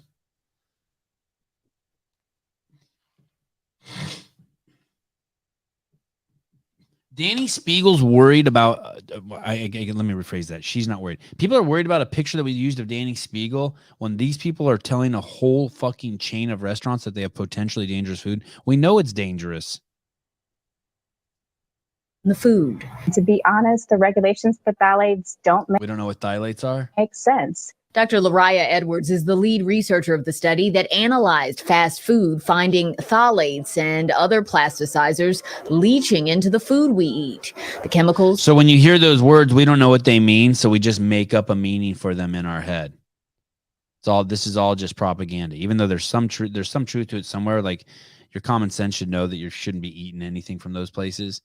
But no one knows what those things are, so you're just making shit up. And even the people who do know what they are, they have to make up something too. Are used to make plastic soft for food packaging, processing equipment, and handling gloves. They are banned. Oh yeah, all that stuff. I didn't even think about the handling gloves. God, I tell you a story about my dad when he first came to the country in a second. Caller, hi. Hey, Sevan, what's up? It's Full Boy. Hey, are you driving? No. Oh, I thought I heard a turn signal on. I was kind of excited. I always like to think people are listening to this in their car, like they turned off their Sirius XM and they just got there listening to me. No, I'm just enjoying a nice cup of Paper Street coffee and watching the show. Oh, awesome! Well, thank you. That makes me But happy. I wanted to call in because I literally popped in at the point where you were talking about, or like I'm watching this video about phthalates in food and stuff. Yeah. And phthalates, so just like the most simplistic definition of all that crap is basically, it's pretty much like a leached chemical that leaches into food from plastic. And to make a long story short, it's pretty much the direct contributor to our society's inability to reproduce at a more efficient rate over time. So it's actually scientific, but you can actually measure how fertile and how girthy a man is if you measure their length of their taint. And the shorter the taint, that is actually a direct correlation to the amount of phthalates that person is consuming. Okay, let me see if I understand this. What the hypothesis here? You're saying that there's a correlation between the distance. Hold on, I need to feel it. Between where my balls stop to my anus. Correct. And how big my cock is. And then the number of sperm I have? Correct. Those three. Isn't the size of your cock kind of predetermined? Like, soon as the sperm hits the egg, as soon as the zygote is formed, like isn't all that shit pretty much set in stone? So would your mom have to have a lot of phthalates in her? If your mom has too many phthalates in her, you get a small dick? I think that's what has to do with it. There was this doctor, I forget her name, but she was on the Joe Rogan podcast, and she was literally talking about how the human race is by definition becoming an endangered species because we're like obliterating our habitat. We are basically we're pretty much losing our ability to reproduce as efficiently as before. And a lot of it has to do with because of our plastic consumption, more specifically, this chemical known as phthalates. And what's it do? Do you know what it does? I have no idea. I don't want to sound like an idiot and try to act like I know, but can you pretend like you know? Let's just like, do you know what like the mechanism that kind of derails the fucking cock and balls? Hey, does it fuck with women too, their eggs, or just our sperm?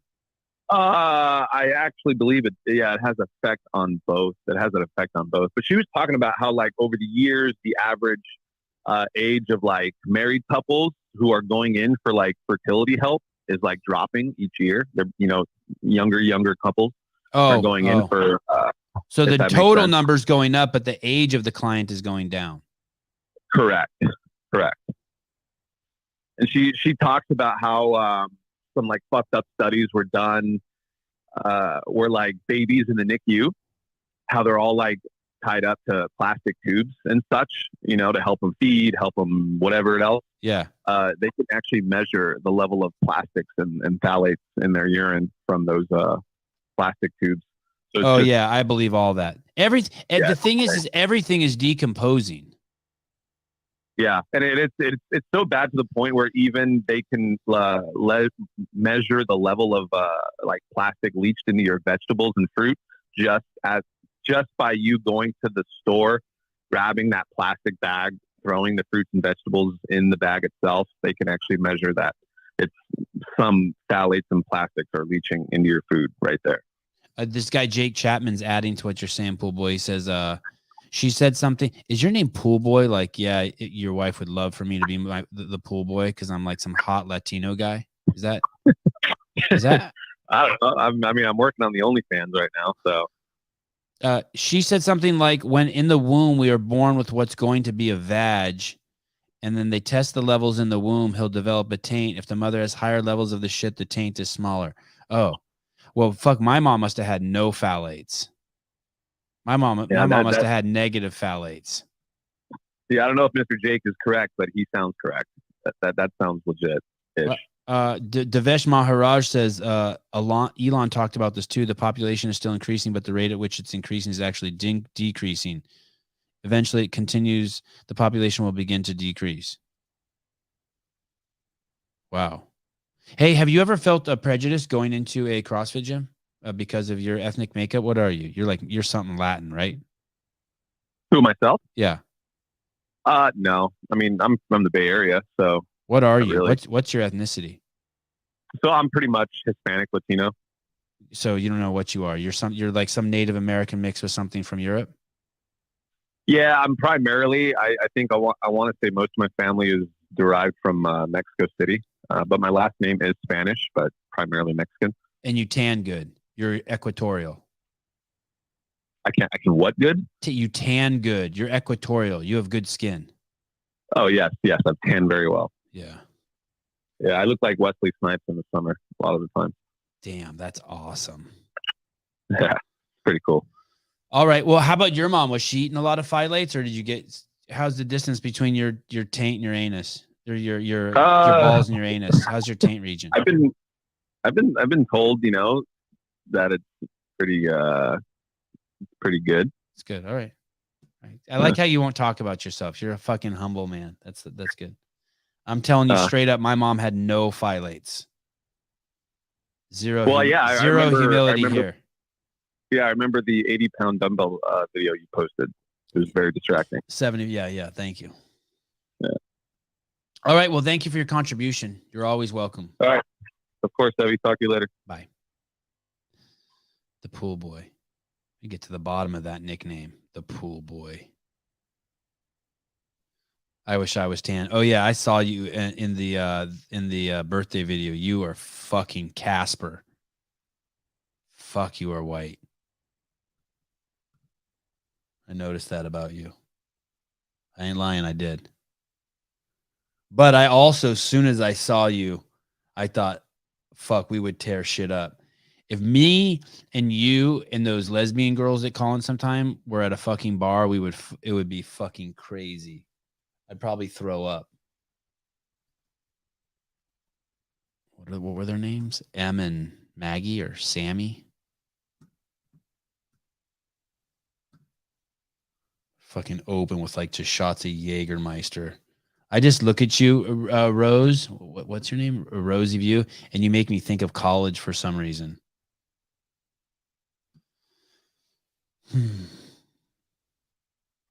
Okay, we did the frisbee golf. I don't want to erase that one because I need to show Brian that, so I'm going to leave that on there. You guys I might forget that I showed this to you.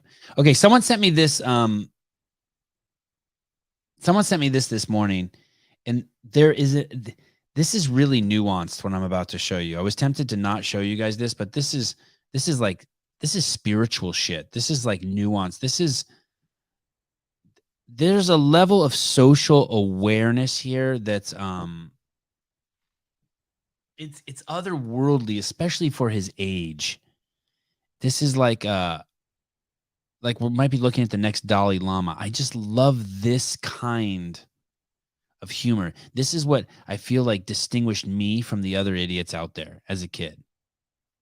This is how I knew, like, and this is, I don't know how to impart this kind of, I don't know what the word is. Maybe I'll call my mom after. Hopefully she's watching this and she'll have a word for me. She knows a lot of words. But it's nuance here. Let me play this for you, and then we'll talk about what's going on here. So this is a boy ironing, and his dad's like looking at his phone right adjacent to him. So he's ironing, and he touches the iron, and he burns his finger. And then his dad's like, "Hey, pick the iron up," because the boy sets the iron down on the clothes, like it's going to burn the clothes. And then as you watch that, you know, those of us who burnt your finger on your iron, you know, like that hurt him. And that's going to hurt for like a week. He's going to remember that. Like when you drank coffee that was too hot and it burns the tip of your tongue. Like that boy just burnt his fucking finger on that iron doing that. But as a kid, you can't help but do that. Touch it, right? And you can't even believe how fast it burned you, right? And then here we go. So he starts ironing again. And look at him working the hand because his finger got burnt. You see that? He's working the angles. He's like rubbing it. Oh, damn, that's hot. That's hot. Okay. And he's still ironing, and his dad's not paying attention. Then he takes the iron and he sets it on his dad's cock. You guys see that? He takes the iron and he sets it on his dad's cockins. The cockinzola. The cockinzola. Yeah. Ouch. Ouch. Ouch. Ouch, ouch. And then now look, the dad, look at the dad. Now, the joke is, right? The joke is that he put the hot iron on his dad's cock. That's the joke. The cockinzola. Yeah, Andrew. That's Andrew Hiller and Hunter's child. They're the first males to ever have a kid. Now we know it's possible. Puts it on his cockinzola, and the dad, it's kind of a fucked up joke. Kind of fucked up. I don't really like it too much. I don't like it. Especially he's got shorts on. I don't like it. But whatever. It's his kid. You know, his kid's just like, whatever. Now look, here we go. I don't know what his kid says to him, but look at the dad. Look at the dad. The iron's not hot. That's the joke. That's the nuance there. There's the dickhead kid who actually puts that on you as a joke, right? There's the dickhead kid who actually pees in your Corona bottle and you drink it at the party. And then there's the kid who doesn't do that but tells you it's pee, and then later on you find out it's not pee.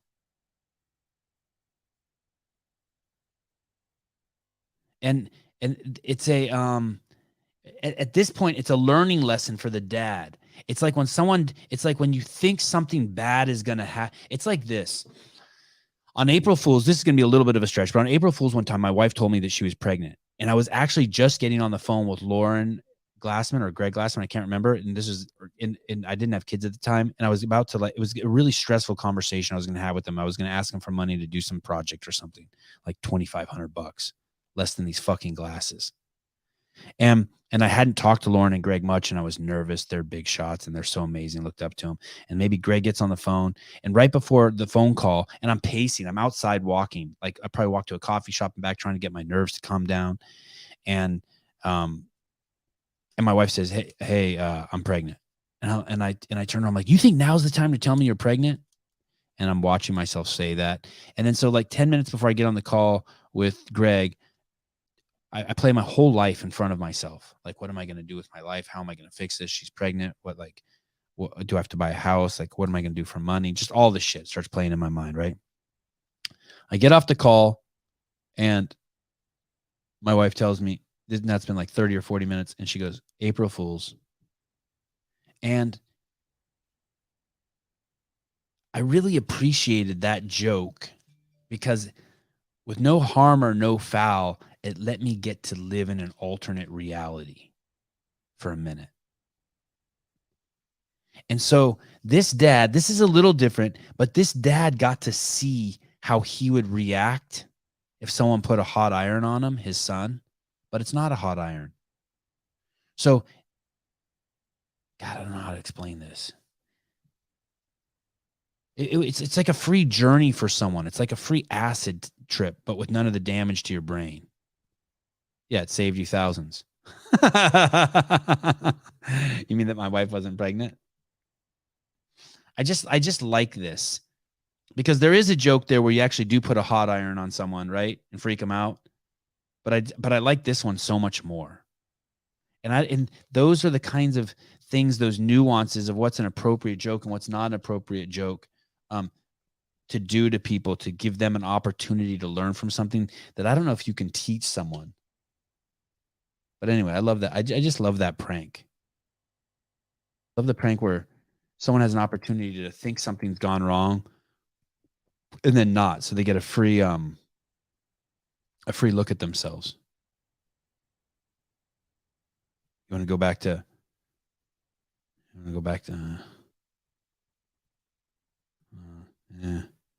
okay, let's do this. 513. This one's called How in the World Do You Still Vote Democrat? Excuse me. Okay, 12 doses. Where are you? Here, 12 dosey. Here, 12. It's like fishing. I know these people that will come out with posts. It's like I can fish for them. Here we go. Action. But they don't even do gender-affirming surgery on minors, you idiots. At 16, the very first medical intervention I ever had was a double mastectomy. Huh. A few months later, I was then put on cross-sex hormones. I am now 21. I live with constant joint pain to the point that it's so bad that I have not been able to get out of bed to go to class. I beg of you to show me one healthy person who died from COVID and one fucking Republican. I don't care if you don't like the two-party system. Fine, I don't like it either. I don't even know. I don't even have an opinion on it. But show me one Republican who supports mutilating children's genitals because they can't accept who they are. Just show me one. I just want to see one.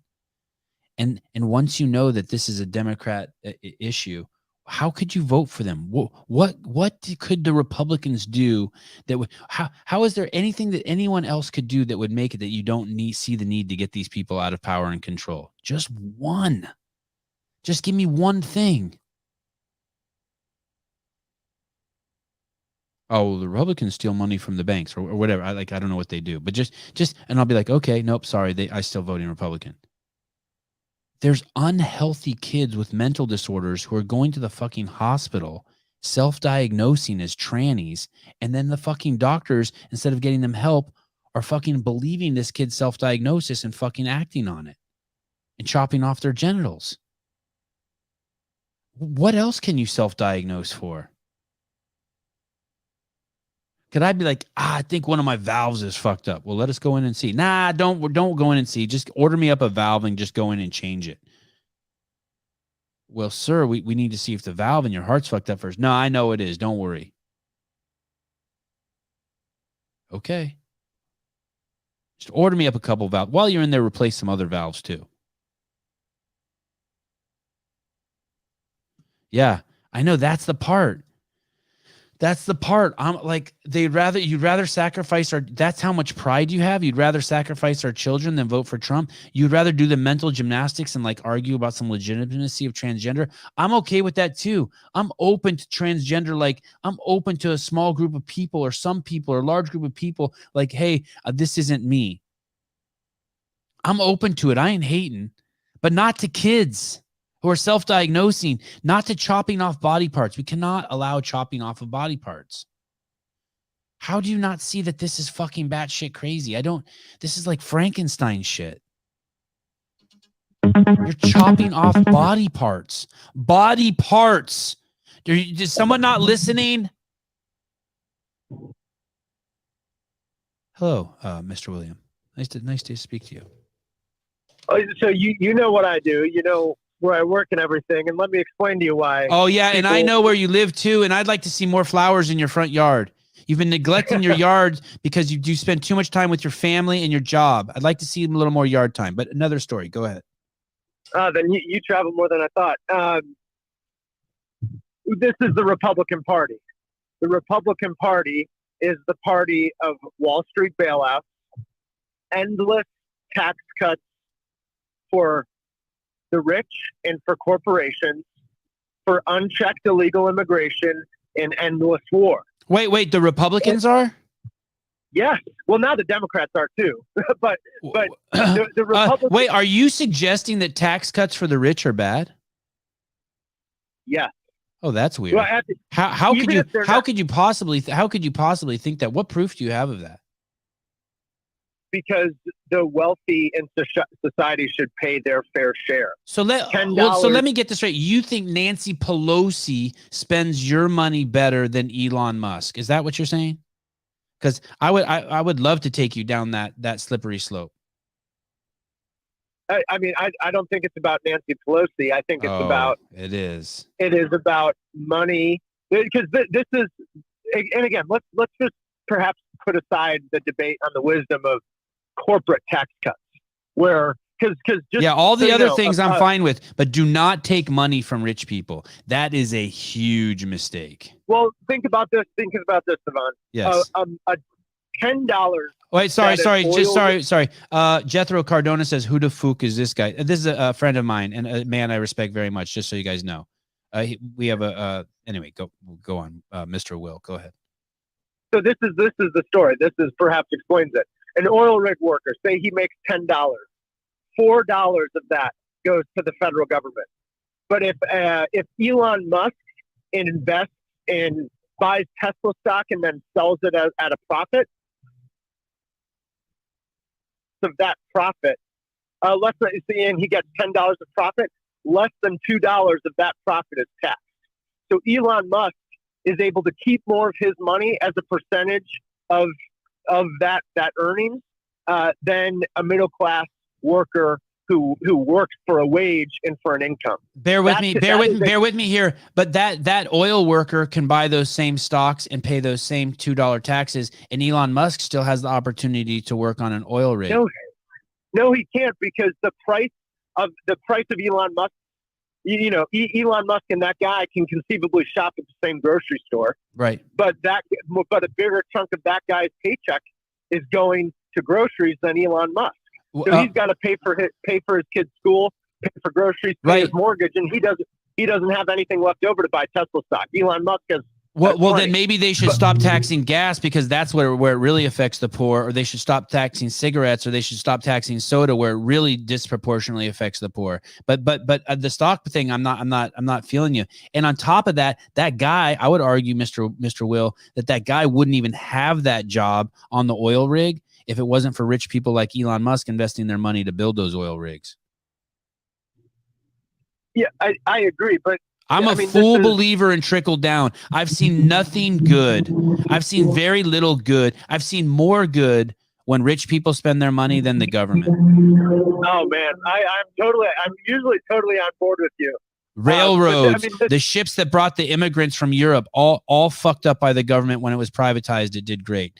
Healthcare completely destroyed in the UK, Canada, and Australia. Please tell me you agree with that, please. Guess which country? Guess of the U.S., the U.K., Canada, and Australia. Guess which country has both the highest maternal mortality rate and the highest infant mortality rate? Just guess. Sure, U.S. U.S. of A. Yes, Yeah, sir. yeah. Private healthcare, paying for that.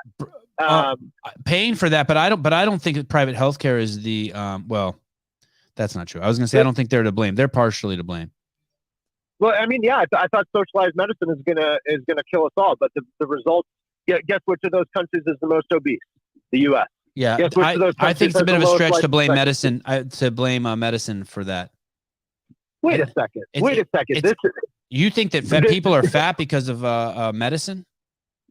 I think people are fat because we have a for-profit medical system that depends on people being sick for their whole life in order to bring cash in the door. And that for-profit medical system works hand in glove with a government and a food and beverage industry that poisons us and our children so that we can be customers for life all the same. I think that's only a small portion of the problem, but I would also argue that they have that exact same problem in all of the other countries. It just takes you 6 months to get your insulin instead of 2 weeks in the U.S. Not for insulin. We can maybe talk about things like an ACL tear or shoulder reconstruction surgery, but insulin in the U.S. is 6 times as expensive as it is in Canada. It's about 100 times more expensive than it is in Mexico. And maybe that's better. Maybe that's better. Maybe, but it's not the only thing. I mean, the only country that had an antibiotic shortage this winter was the United States of America. I'm sure people are getting frustrated. The point I wanted to make is that conservatives don't pursue policies for people. They pursue, right? Even if corporate tax cuts are the best buddy, thing, then you're gonna love Biden's new law. You must love Biden's new law where you don't have a fiduciary duty to make money. You can now take some of your investors' money and put it into BLM and in changing the social environment. You can basically buy votes. You probably you love want to know that. something interesting? I'm being mean to you, Will. Guess which administration canceled the regulation that would force corporations to be solely responsive to a fiduciary obligation of their shareholders. Who? That was the Trump administration's Labor Department. Well, that's horrible. Then why am I hearing about it just now as if it was Biden? I mean, because I guess they're a little bit more, on the nose about it. But this is my point. Conservatives don't govern for the American people. They govern for the corporate ruling class and for the military-industrial complex. And they'll tease us along with social issues, making us believe that they'll actually do something about it, when in reality it's just a scam to get us to vote for the people who will endorse corporate welfare and endless war. That's why people don't vote for Republicans. Again, you know where I work. You know who I am. Yeah, and I'm telling you that's how it works. Fair. Well, thank you for your insight. Yeah, great to talk to you. Have a good weekend. Bye. Smart Man Call Show. Fuck Sevy up. 16. Wait, this guy derailed me. Derailed. I think that guy is a pretty hardcore conservative, by the way. That's why he kept saying, "You know where I work." He sounds rich as fuck. Here we go. Oh, here we go. Oh, great. I'm all lubed up and grab my ankles, and now you call. What do you need? That's right, baby. That's just the way I like it. I'm supposed to be off doing work, but I couldn't let that call slide. Okay. So that dude had some things right. What he had right is the way that the Republican Party operates when they get in power, because they are in bed with corporate interests. But dude, I don't have an issue with corporate interests. I believe it creates a shitload of jobs and wealth, and I think that there's a shitload of opportunity in this world, and people should stop blaming corporations and get off their ass and fucking do shit. You're right to an understand. I don't have a problem with corporate interests either, but I have a problem with lobbyists from corporations buying laws. Like, dude, you have a problem with what they were trying to pass a law about regulating personal trainers because the whatever 4-letter acronym it was, NSCA, right? Wanted to just so it's exactly like that, but it's in every single industry. And there you go. Holden his cock says Pfizer's also a corporate interest. You're right. You're absolutely right. It's not a Republican thing, though. It's two sides of the same coin. I mean, it's like, you know, everybody has their favorite pet projects. Everybody can whine about corporate interests while they hold their iPhone and drink their Starbucks, right? So it's and the pharma guys are all libs too. The pharma guys are all libs. They're all Democrats. Let's not get it twisted. But what the guy's missing on the last call, I think, is the government. Your job as an administrator of the federal government is not to make laws in the interest of people. That's not what the government is there for. The only thing that the government exists to do is to stop people from hurting each other. And other than that, it's up to you to make decisions in your own interest. Like, the government can't do anything. It can only take from one and give to another. Like, the government is just a mechanism for taking resources from one area and putting it in another. So if you think that they should make laws to help certain groups of people, that necessitates taking from another group of people because they don't create anything. There's no product created. There's no value added by the government. It's just taking from one and giving to another. That's where we got real screwed up in this country, because even the Republicans are trying to pick their groups that they want to help and give to. Like farmers is a good example. Republicans are really big with farmers because they do lead them along with social issues, but they also pass these massive farm bills every year with billions of dollars in subsidies to these guys who think that they're conservative small government people in Iowa. And that's just not what conservative small government is about. It's the same thing as welfare, but it's just welfare for old fat white dudes. So it's on both sides of the coin, I guess, is what I'm saying here. Yeah. And my point is, I'll take the Republicans if they won't top in the short term or the long term if they won't push chopping off the genitalia off of kids. That's my point. Thank you. Yeah. Thank you for helping. Peace and love. Bye. Peace and love. You don't see a lot of $3 donations. It's not a popular number. It's not a popular number. You don't see it. I don't ever remember seeing it. You see some $2.99s. You don't see a lot of 3 on the button. You just don't.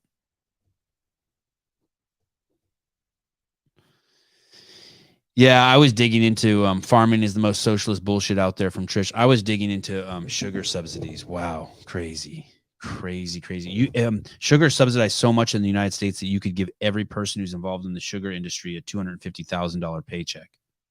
Like even like the field worker dudes. Let's go here. Andrew Hunter holding a deep squat. Not overly deep, maintaining lumbar curve. You can tell from the front, in a room that has fabulous lighting and a lot of it looks too ornate to be a garage. But he says, I appreciate you, Sevan. You've been my favorite interviewer and filmmaker that's ever walked planet Earth. I'm glad you're still active in the community. God. I wish Andrew had a little bit more on there. Like, and I'm excited to see what you do as you get out of the community.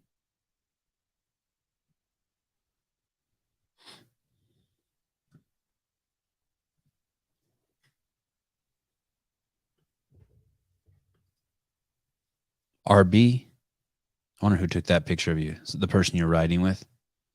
You're on a motorcycle looking back at the camera. Bipartisan over TikTok yesterday. It's a start. What do you mean? Oh, are they going to outlaw TikTok? I would love to see that, by the way. There's 2 things that I would be very curious to see, like catastrophic events, because they're not that catastrophic. I'd like to see what happened if like just Instagram went away. Like just everyone got put back at 0. Like it got bombed or something, but no one dies though. But you know what I mean? Like just like somehow the building like falls into a sinkhole when no one's there at night. I don't want anyone to get hurt. And it's just gone. All the hard drives, just everything, just the 10 places on planet Earth, they store them for some reason. There's lightning strikes them. How's that? How come I'm not getting my Instagram account back? I didn't post anything wrong. And now everyone knows and I can't get my Instagram account back. I guess I haven't tried. No Mas TikTok. Really? It's gone? We got rid of TikTok in the United States. Is that true? It's gone? Someone get me up to speed. Now is when I miss Caleb and Caleb and Souza, because they'd be pulling that shit up right away. Caller, hi. What's up, Sevan? What's up, brother? How you doing, bud? Hey, I'm just trying to figure out what's going on with TikTok. Vindicate says, has Sevan seen TikTok freak show Jeffrey Marsh? Fucking disgusting human. No, I don't think I have. I'll pass. Yeah, I don't know. I don't do TikTok at all. Yeah, me neither. That's the point.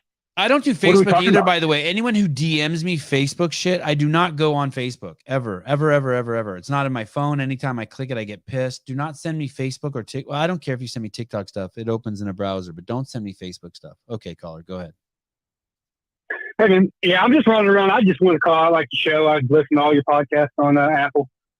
Just wanted to let you know I'm just running around Kansas City making people fat. Oh, thank you. What you selling? You have an ice cream truck? No, I sell vending. I sell high fructose corn syrup in different flavors. No shit. No shit. Yeah. Where do you get high fructose corn? You sell high. Wow, I got a lot of questions. What does that look like? What's high fructose corn syrup look like? Is it liquid or is it? I mean, it's just in all different pops, like, Blue Mountain Dew, Code Red Mountain Dew, all Coke, Pepsi. And is it like a canister you plug into like a machine, like at a Pizza Hut? No, I sell like a bottled pop, like 20-ounce bottle. Okay. Okay. You're a distributor for like one of the big beverage companies. Yeah. And you drive the truck with the crazy loud doors on the side. Yeah, doing my part all day. Were you backing up just now? Yeah, I'm at work right now. And you were backing the truck up because I heard beeping. You put the car in reverse. Yeah, put it in reverse. Yeah. See, I trust my observation and discernment skills. Say that again. I said I was backing up to a dock. Awesome. Gonna go fill up a vending machine. You the man. Hey, keep doing your part. Keep doing your part, brother. Hey, I got pistachios in all my machines. They just don't buy them. Let me ask you. Do you own the vending machines? I don't own them. I just work for the company. Is there good money in vending machines if you own some? There's pretty good money if you got to do a lot of volume. Yeah. It's like everything else. It's a big corporate hassle. Everybody wants their piece of pie. You have a master key that opens all vending machines? Not all vending machines, just my vending machine. Most vending machines have their own key. Like you got your locks keyed. Yeah. To different vending machines. How many vending machines will you visit in a day? What's your record? I do 15 to 25 stops a day. So I do about 250, 300 machines a day. Because each stop has 10 machines? Yeah. You ever go to high schools? No, I don't do any high schools anymore. Most of our stuff is manufacturing. Oh, like you'll go like to a place where like they make cars and like all the employees on their break eat out of your machine? Yep. Cars and places that make food and all kinds of places like that. Yep. And you ever open the machine and see dead animals in there or rodent in there? Not as much as we used to. I mean, stuff's gotten a little cleaner.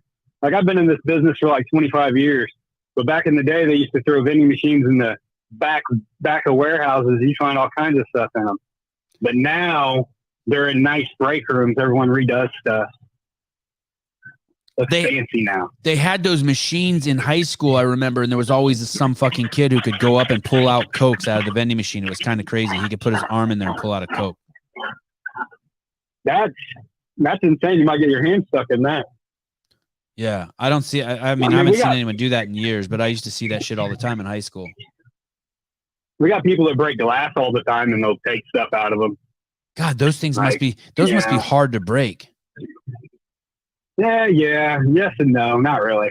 They're just two thin pieces of glass, like a window in a house. You ever need to open a vending machine and there's like someone sleeping in front of it, a homeless guy passed out on fentanyl? No.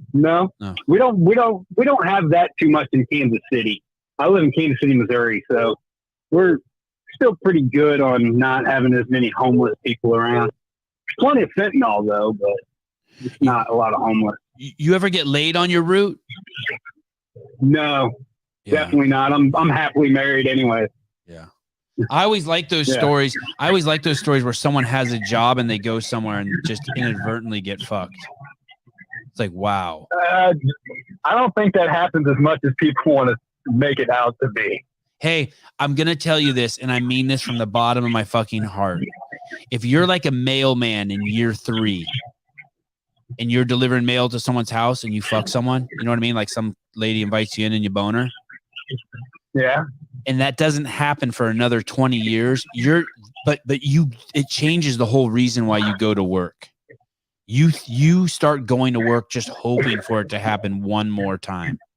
It's like going to a bar. You go to a bar and you meet a girl once when you're 18 and you get laid. You'll go to a bar every weekend for the next 15 years just hoping for it to happen one more time. And it doesn't. And it doesn't. And it doesn't. It doesn't. Over and over. Yeah, but you just keep going back. Pardon me? I thought you were going to quit cussing. That was yesterday, dude. That was yesterday. Oh, just yesterday. Got you. You couldn't make it more than one day? I could. Don't argue my limitations for me. I could make it all. I could last all night if I need to. Oh, Sevan. Hey, keep up the good work, man. Thank you. I love hearing from you, and thanks for sharing your stories on your route. Yeah, no problem. Okay, bye. Bye. This video is called Shitty Parents. These are absolutely shitbag parents. I see them everywhere. Oh, no, maybe not. Caller, you're on my side. Or are you on my side? If you're on my side, you can speak. If not, if you're going to defend Will, I don't know. Hello? Oh, hello. Hello. Hello. Sevan. Holy shit. I seriously, I like your Chinese accent, but I saw a video today. You order Chinese? Yeah. There's a late Harry Matosian order Kung Pao chicken. Yeah. Extra white rice. Spicy. Extra white rice. Spicy. Extra spicy for 2 praying brothers. Tree. Yes? Tree. You order? Tree. Oh, three praying brothers. Are you outside One the don't gate? Like spicy. Are you outside the gate? I get lost. I get lost. Oh. I get wrong. I don't know good direction. Oh, hey, you know you're using your husband's phone, and I can see his name. You're fucking crank calling people with racist shit on your husband's phone. I can turn him into the fucking FBI. Oh my gosh, hilarious! Hey, I seriously saw a video. I didn't choose it. I wish I would have chose it, but it's a lady. She's a Russian lady. Like hardcore, and she had a strong Russian accent, and she got English lady. It's an English lady from England, and she gets into an accident, and there's 150 cases like this in the world, and it gave her a Chinese accent. I swear to fucking God, it wasn't a joke. Something happened to her, like she fell out of like the second floor of a building or something, and when she came back to a few days later, she had a Chinese accent. She talked, I talk like this. Yeah, it was crazy. I was like, should I play this? This is nuts. Oh, that would have been awesome. I had a whole bit going on everything. It's like I had a whole conversation going on that I follow China Cho, Jamie Hagia. Oh, that Sang Yan Cho. I derailed you with your fucking seeing your husband's name. You totally did. Sorry. See? Yeah. I married a Rice King, so that's why my last name is not like Lynn, or that's what my maiden name is, Lynn. Is your husband? You're Asian. I'm Chinese. Oh, dude, your Chinese accent is horrible for Chinese. It is bad. It is bad. Shit. I know. My white friends can do better Chinese accents than I can. It's really pathetic. Oh my goodness. But I have so many. Go ahead. I'm sorry. Is your husband really in the rice business? No, we just call, at least like Asians that marry white guys, we call them Rice Kings. Oh, wow. I never heard that term. That's probably, that might be racist, but yeah, that's what we call them, as Rice Kings. So it's not it's not affectionate. It's not a good term. No. God, I love this show. Oh gosh, yeah. Oh my God, I can't believe you picked up on it. We had a whole thing going. I was so excited to go off, and I was going to hang up on you saying that I was taking my kids to Kuman and to a driving. Oh gosh. Well, thank you for calling. I appreciate it. I like all the bits. I'm getting a lot of love today. I can't believe all these people calling. It's great. We had a a Chinese woman and a guy who delivers a Coke to vending machines. This is really, we're on a roll. Exactly. I just had to give you grief since you had told Susie you didn't see any Asians on your birthday video. So we were all laughing. Like I said, it's because I didn't have an accent. If I told my husband if I had an accent, he would have like picked up on it. But because I just was talking like. Were you in the birthday video? Yeah. Darn it. Yes, you had to go back and watch it. That's why I was just, yeah. I can't watch it again. I watched it twice already. The second time I cried again in front of my parents. It's weird. Yeah, they only let me in. The DEI let me in so they could check off that Asian box. I swear that's what Sousa said to me. Sousa goes, "Did you see our DEI council?" And I'm like, "What are you talking about?" He goes, "Dude, that's the most eclectic group of fucking people anyone could pull together." I'm like, I saw a dude with a nose ring.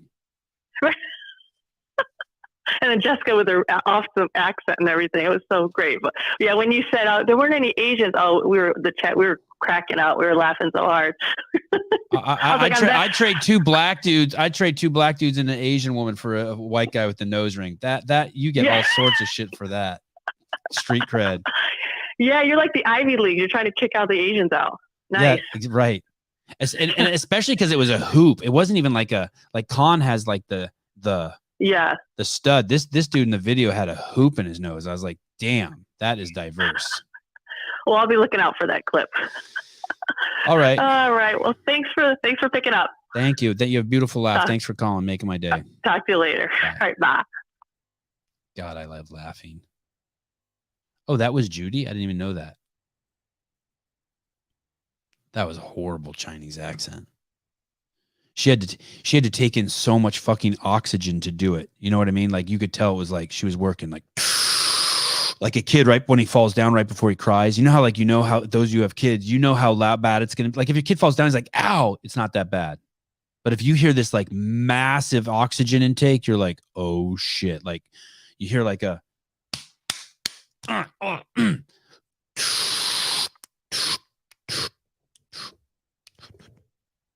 and then the scream comes and you're like, oh my God. Oh yeah. You have a migraine from attempting that accent. I believe it. You were putting in the work. Man, you were taking in a lot of O2. Yeah, the kid's filling up to let it out. It's nuts, right? You're like, I can't stand that. The stress of them taking in that much oxygen is nuts. It's like fire, like a big fire. They have these fireman videos where they're propane tanks at gas stations, and there's usually like security cam footage. And right before they blow up, based on the size of the propane tank, you see how much oxygen it's going to take in. So some of these explosions, you'll literally see trees get sucked in sideways before the explosion. Can you imagine that? This thing needs so much fucking air to ignite that it's pulling trees into it before there's even any fire. And then it's like 3 frames of like big trees. And then they come in and boom, and everything's gone. The whole gas station's gone. That's what it's like when a kid cries. It's just like massive if they get really injured. And then I'm going to have to show you this. And it's my kids cry just like the Peanuts character. Charlie Brown crying. My kid, Avi's mouth looks exactly. Oh, well, I'll show you this one. Here, it's this. This isn't Charlie Brown. I think this is, I don't know, this is Linus or Lucy or something. But see this kid right here? That's how my son cries. Just opens his mouth as big as he possibly can. And those of you who have babies too, that's, you know how as an adult you throw up and like it heaves and your body's working to spit the shit out? Kids don't do that. That South Park throw up where it just projectile vomits like a hose, that's how little kids throw up. You don't even know where it's coming from. Like 12 gallons of puke will come out of a kid that clearly, if you filled them up with water, could only hold 2 gallons. It's nuts. Yeah. Avi, the big plane brother, that's how he cries. He just opens his mouth and just fucking, tilts his head back and curls his lips in, and his mouth is just massive. No desire to even temper the crying. He just lets it go. I have to be like, be compassionate, be compassionate. Okay, here we go. Just dumb parents. This is just dumb parent shit. Look at, bam. What was your kid doing there? Look at, why is your kid running around near an adult male on a skateboard? You do realize skateboards are so dangerous. You have to know that. These people who are riding skateboards are doing everything they can not to fall off. Even the best guys in the world. They have millions of fucking neurons or whatever that shit is in your brain firing at any given second. And you're letting your kid run around by them while they ride a piece of wood with 4 wheels. You're a moron. Look at that. Why was your kid at the skate park? Did you see that? Look at, why is your kid at the skate park on that dumbass scooter? Listen, you take your kid out of school and you take your kid to the skate park at 11 a.m. That's when you go, dumb shit. You don't go when this guy's there sliding rails. Imagine this. Just imagine this for a second. Bear with me. That's a skate park where they put in steel railing that's only 1.5 inches thick for young men filled with testosterone who masturbate 5 times a day and smoke weed to jump up on their piece of wood that has 4 wheels and slide on it. Think about that. And you have your kid in there with them. It's like you're not even fucking thinking straight. Oh, but I have the right. My tax dollars paid for that. Shut the fuck up. Who gives a fuck about your right? Look at, someone wrote this. Stop bringing your kids to the skate park. Yeah. Stop fucking bringing your kids to the skate park already. No, this is not true. It is not white privilege. Because no black kid would fucking, that doesn't happen. You won't see any that happening to any black kids. It's fucking white curse. It's the opposite of white privilege. Skaters think that they have the moral right to skate anywhere, flood the skate park with all sorts of shit. I don't even know what that means. Take your kid anywhere else. If there's 25-year-old men, 14 to 25-year-old men at the skate park, do not go in there with your kids. For the most part, it's like 51% true. And anything that happens to you or your child while you're in there with those people is 100% your fault because you're an idiot and an asshole and a self-righteous prick. Douglas, Bubble Trouser, I just sent you a video of it happening to a black kid. Well, that's because it's because you're racist. The fuck is this? And do you see how bad that guy feels? Because you're a shitty parent?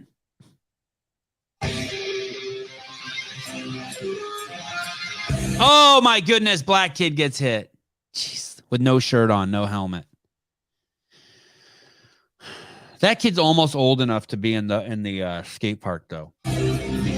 Oh, there were 2 black kids in there. Look at, oh my goodness.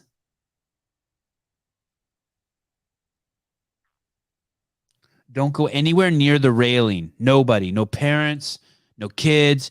The railing that has no purpose except for dudes to jump on and slide on with no control. Don't go near that. Don't go near that.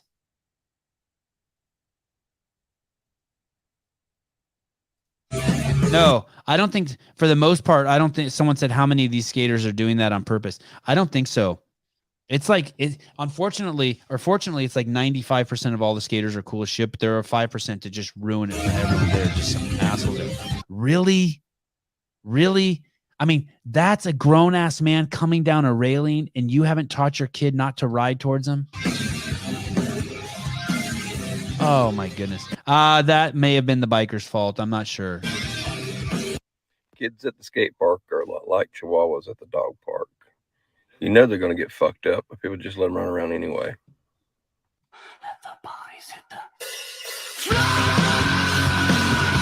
I mean, this is... And I see it. I see it at least once a week. Someone letting their little kid Oh my God, that kid got stomped. Do you know what my kids know? I just learned that they knew it. I just learned that they have it fully understood yesterday, which is, I'm so proud of myself. It's like my kids know that if you're standing anywhere near a car when the car starts up, to get away from it. So like you know what I mean? Like you're in a strip mall or something and you pull your car up and you get out, and then we're walking.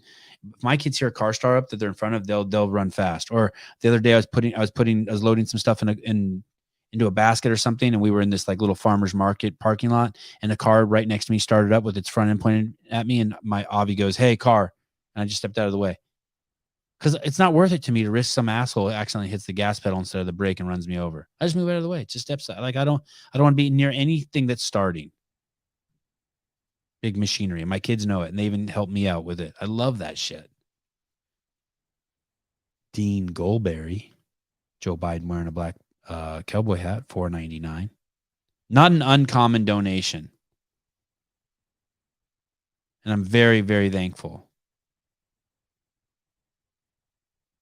Thank you.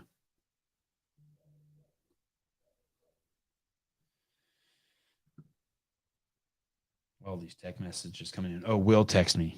That's how close I am with Will. He has my phone number. He texts me an article. Oh, it's a YouTube. Is Wall Street good?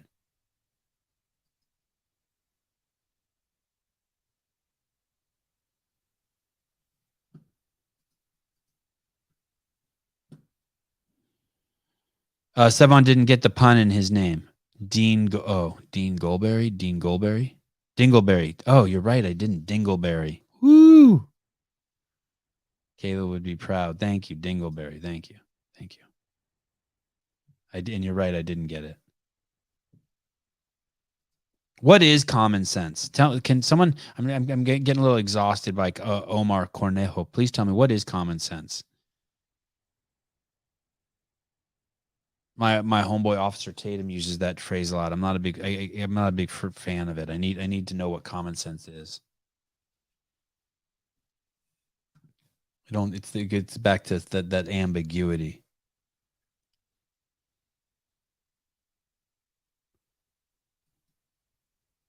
I just saw that clip, remember, from yesterday at Animal Kingdom. 4:15, dumb parents gone.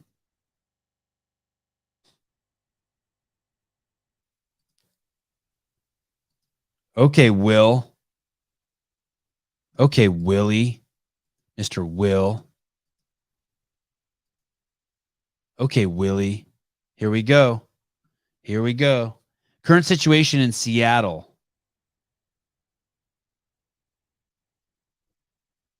By the way, there's no such thing as Asian hate, by the way.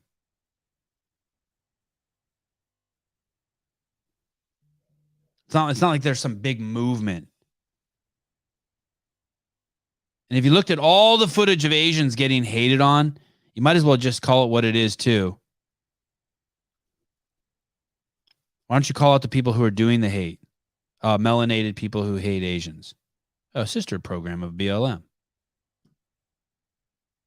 You never see. I don't remember any of those videos that I've seen of it being a Pakistani dude or another Asian dude or a white dude jumping a fucking Asian person, Asian king. I wonder what Judy's husband is like. When I think of Asian women, I bet you he's tall with blonde hair. I'm trying to think if I've ever seen an Asian woman with a short Armenian Middle Eastern dude. That's like looks like me. They're always with like some tall blonde haired dude.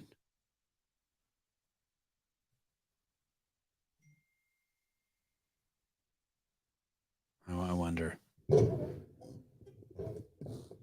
gonna say, and they're usually good looking guys. Yeah. Yep. I guarantee you he's handsome. Yep. He's going to look like you when he's however old you are, Ken, 59 or 61, whatever you are. Oh, play it. Okay. Yeah. Sorry. Thanks, Em. Thank you. Play it. Yeah. Here we go. Thank God you're there. It gets stuck. Trying to figure out who Judy's fucking. Okay, here we go. Everybody's buying. At the corner of 12th and Jackson, there's a thriving black market of stolen goods being sold for pennies on the dollar. $15 piece of crack. On the other side, addicts use and trade hardcore drugs in plain sight. And just down the block on King Street. So you get it, right? They're stealing from Walmart and Target. By the way, 6 Walmarts just closed in Portland. Or I think it's in the whole Northwest, which is like Portland and Seattle. They're stealing from there, and then they go across the street to the black market and sell it. Multiple infernos have raged out of control at this massive homeless encampment right underneath a state highway.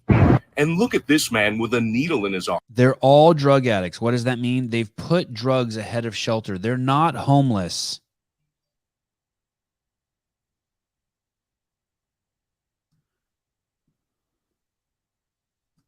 They're not homeless. They're people who've chosen to put drugs over shelter. Setting up for his next fix. Look at those are high school kids walking by, someone shoot them. Is that appropriate? Look at what this girl is wearing. This is a 14-year-old girl with her stomach showing and her titties highlighted. Is this appropriate? Do you let your kid go out looking like that? You're a parent. You're the parent, right? You get to choose how your kid dresses. Just cool.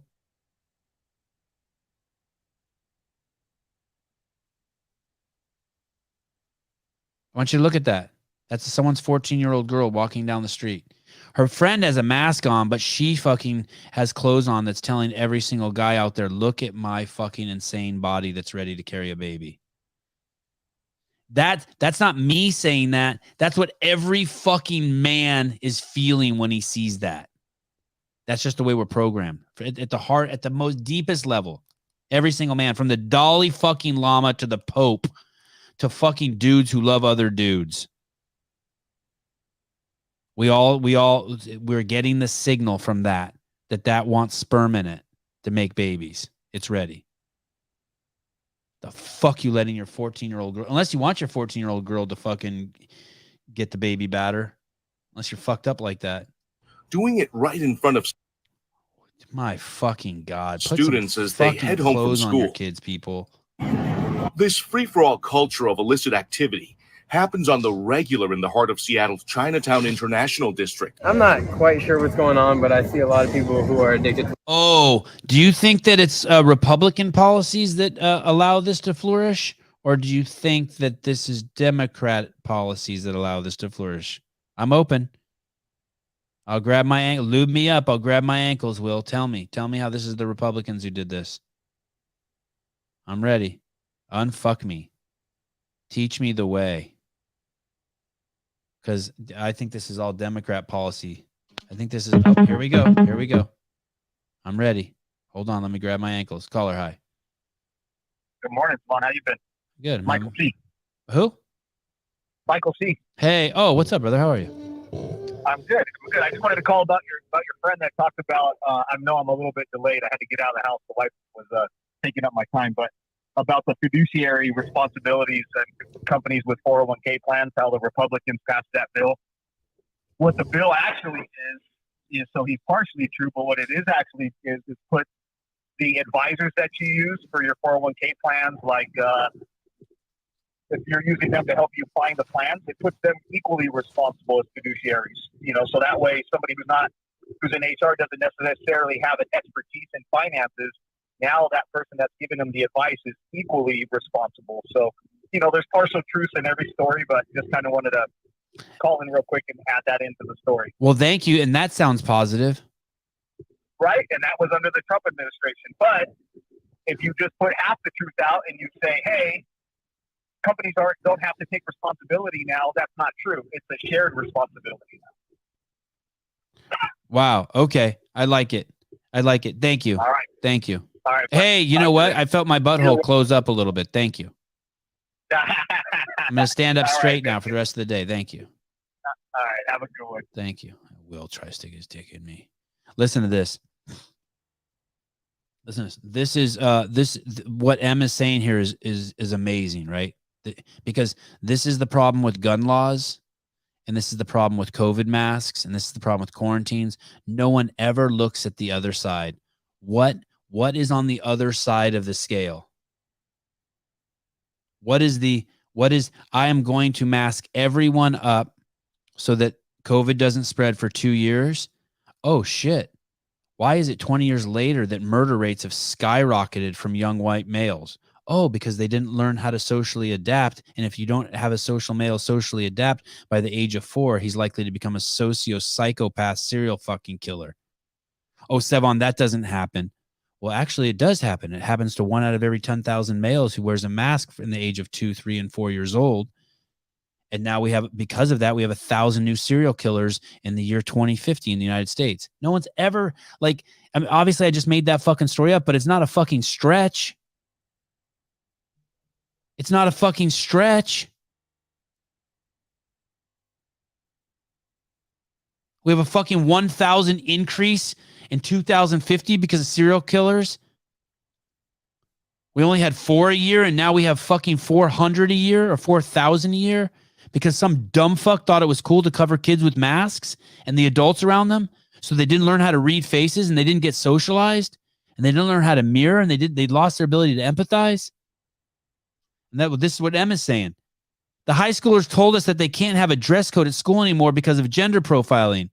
Sounds like a great idea until every chick starts dressing like a whore. And it becomes a competition between the girls who can get the fucking closest to letting their nipple out.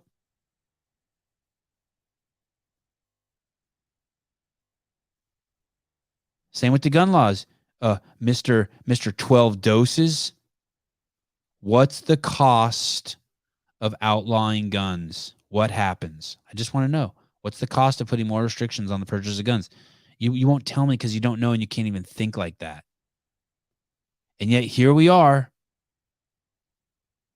with dudes unable to reproduce because no one thought about the cost of fucking serving McDonald's for the last 20 years in plastic fucking containers. Judy Reed, regarding Asian hate, the only time during COVID my kids got any grief about being 1/2 Asian was from melanated kids. Go figure. Yeah, I mean, of course. Well, those of us who grew up in the Bay Area know all of this so fucking well. The white people are terrified to be accused of being racist. Terrified. So much so that they'll do anything. They'll be racist in order to avoid being called racist. Anything. And everyone knows that all the Asian hate was done by melanated people. If you want to break people up into that demographic, like everyone knows it. The Bay Area rapid transit in the Bay Area, I've told you guys this before, they stopped showing all of their fucking footage from all the crimes that were happening on the BART train. That's our subway here in the Bay Area, because they thought it would promote racism. No, what you mean is it's only fucking melanated people committing the crimes, and you don't want to perpetuate that belief, even though it's true.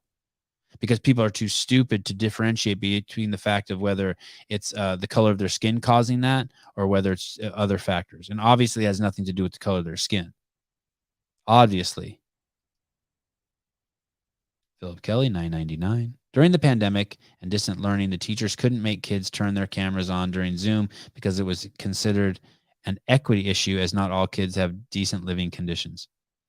Damn, your house is fucked up.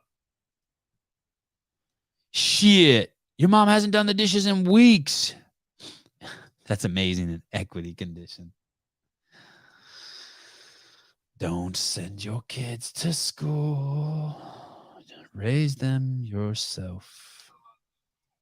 Okay. So these cities that are fucked up, you saw it. Seattle, Portland. Hey, let's watch a little more. Let's see if there's a little more. You know. Problem is, you know these cities. Summit Sierra High School is caught in the middle of this unwanted action. Listen to what this student has to say. It's scary. Scary? Along with math and science, the students at this charter school are also learning how to avoid fentanyl fumes. Guys doing drugs right there. You guys have to see this every day. As they walk through a gauntlet of users. I just try not to look at them. My biggest thing. Encountering addicts who feel... You try not to look at them. That's, by the way, don't ever tell your kids to do that. You need to be completely fucking aware at all times. That's how you get fucking your shit fucking pushed in. Yeah, it looks like Oakland. entitled. The high school kids right here. I didn't put the high school there. Or show He said, "There's high school kids right there," and that guy's like, "I don't give a fuck. I didn't put that high school there." Fucking cracker. total disregard for anyone's well-being. Bye. There's a school right across the street, and you're doing blues here. Come on. That school literally just put their sign up. That was not obvious that was the school a week ago. You could.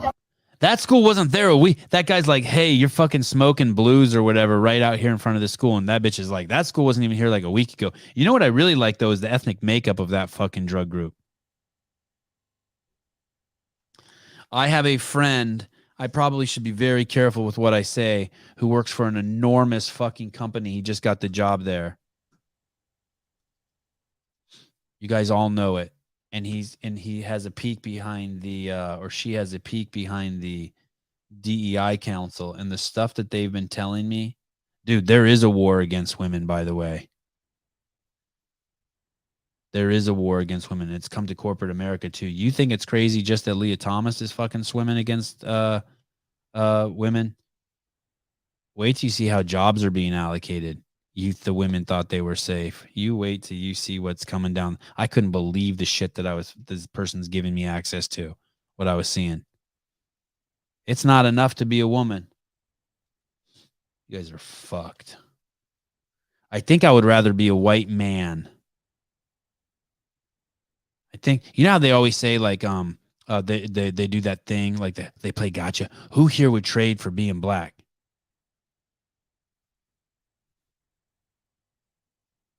Me, sign me up.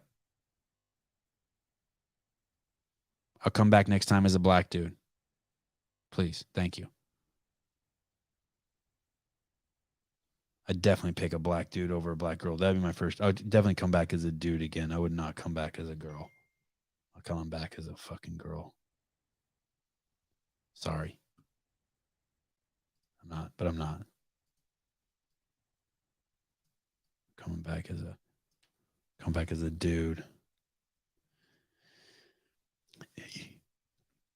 You know what you really want to fucking ask? You really want to fuck with people?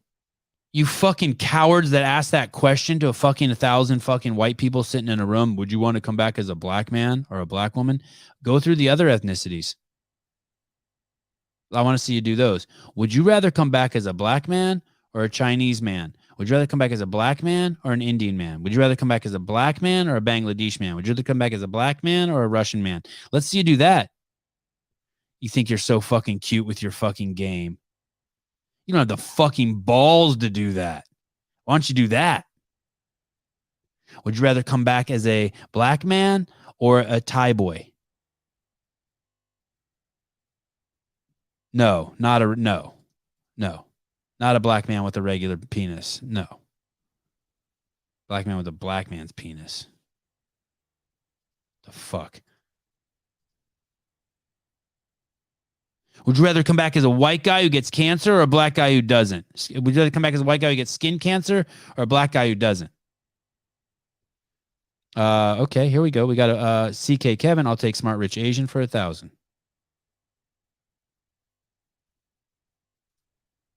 Shizzle my nizzle.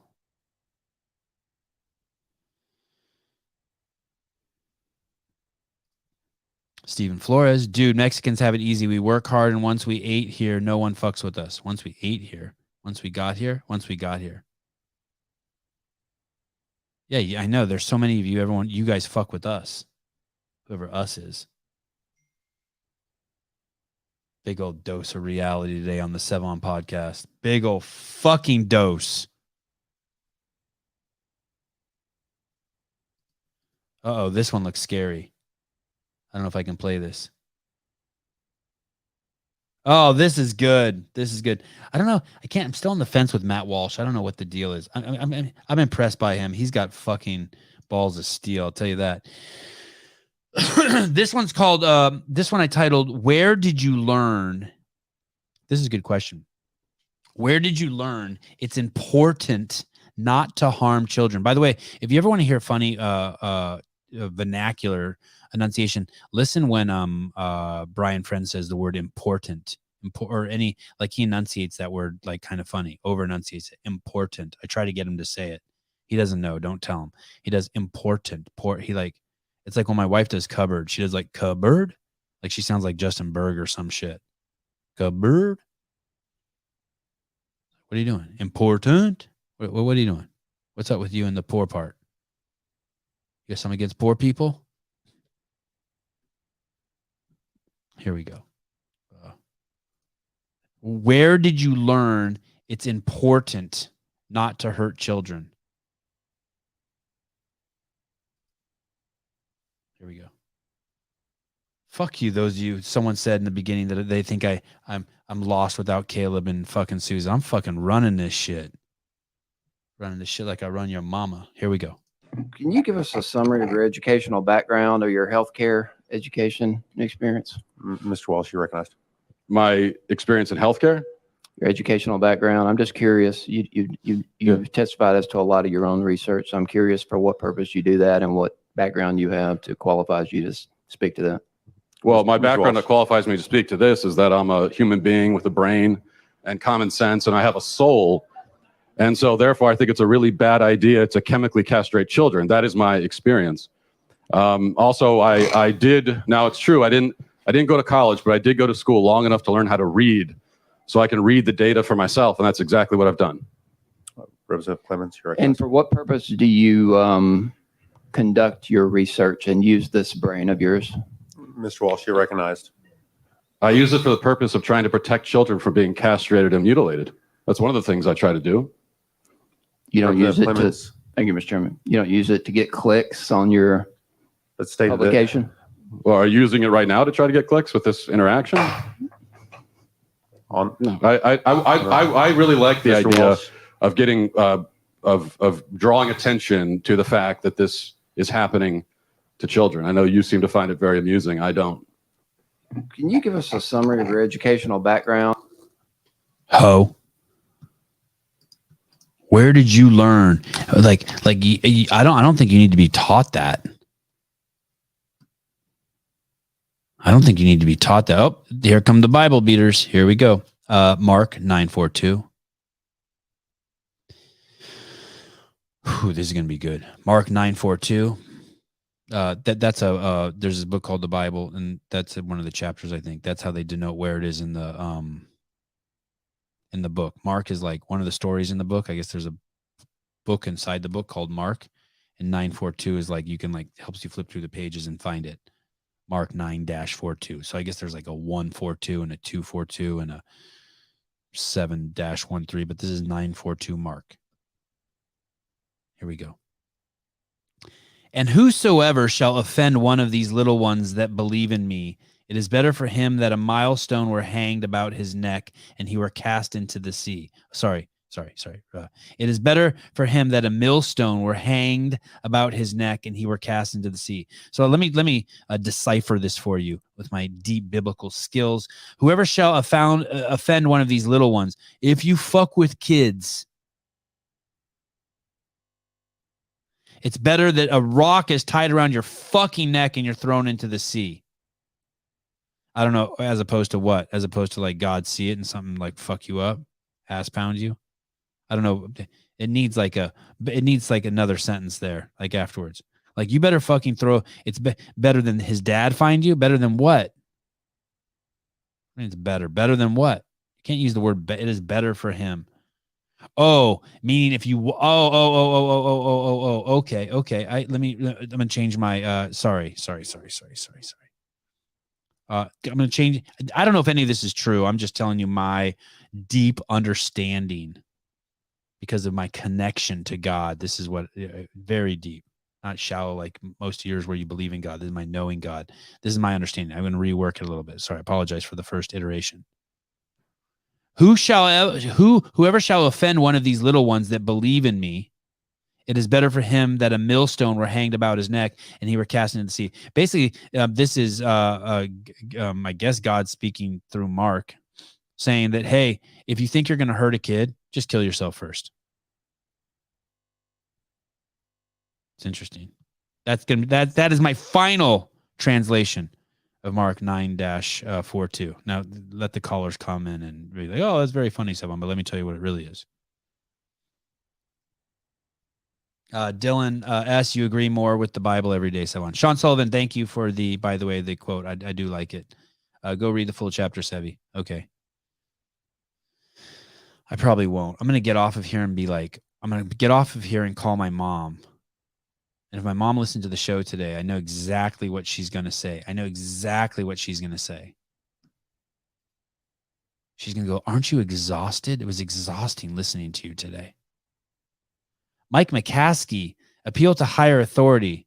I've learned that some of the most biased and uninformed in society have achieved in higher education. Appeal to higher authority. Yeah. I've learned that some of the most biased and uninformed in society have achieved it through higher education. I'm not sure exactly what you're saying, but yeah, the appeal to higher authority is insane. It's insane. Hey, it is dehumanizing, and it is shitting on our own discernment and our observation skills when someone just uses that. It's once again, it's the ambiguity of the left. The right does it too. I can't believe you spoke like that to a black person. I'm sorry, what did I say? Well, you know. I mean, that was just so offensive. I know, but what did I say? It's just not very thoughtful of you. Okay, but what did I say? Well, you said, how are you? Okay, and I still don't know why is how are you offensive? Well, because you know the plight of the black man is so difficult. When you say how are you, you're sending him into a negative space to think about how hard his day is. Oh, shit. Okay, let me see if I can get this straight. I can't ask melanated people, how are you? Because I'm supposed to already know in my head that they had a hard day because they're melanated and all their days suck because their life sucks. Correct. Fuck, thank you. I present to you the logic of the Democratic Party and anyone who believes in political correctness and the whole victim mentality in a perfect reenactment of a museum quality specimen. I just did it for you. And I know all of this because I went to Harvard and I have a PhD in critical race theory and black studies. Thank you, Jethro. I'm a PhD. Cool. Unless you're setting my broken foot or wrist, fuck off. Yeah. Ooh, I felt something crack. I'm telling you, ever since I talked about that 80-pound dumbbell, something got tight. Just the Pavlovian. I'm such a weak bitch.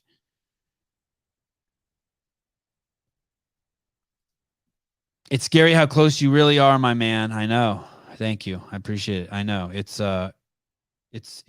batshit crazy. But you know what? I think there's people listening to this who are like, I think there's people who are listening to this who are like, well, I know for myself it helps to talk it out. I know it helps. And so I think there's people who hear this are like, oh shit, we can all make incremental changes to be less and less judgmental to our fellow man and let them off the hook with this shit. And that's the goal. You want to be that dude, that person who sets other people free. We all have a gay friend like that, right? They come around and you just like, oh, you feel a little more relaxed around them. Sousa, where the fuck are you? I miss you. By PhD, he means pretty huge dick. Whoop, whoop.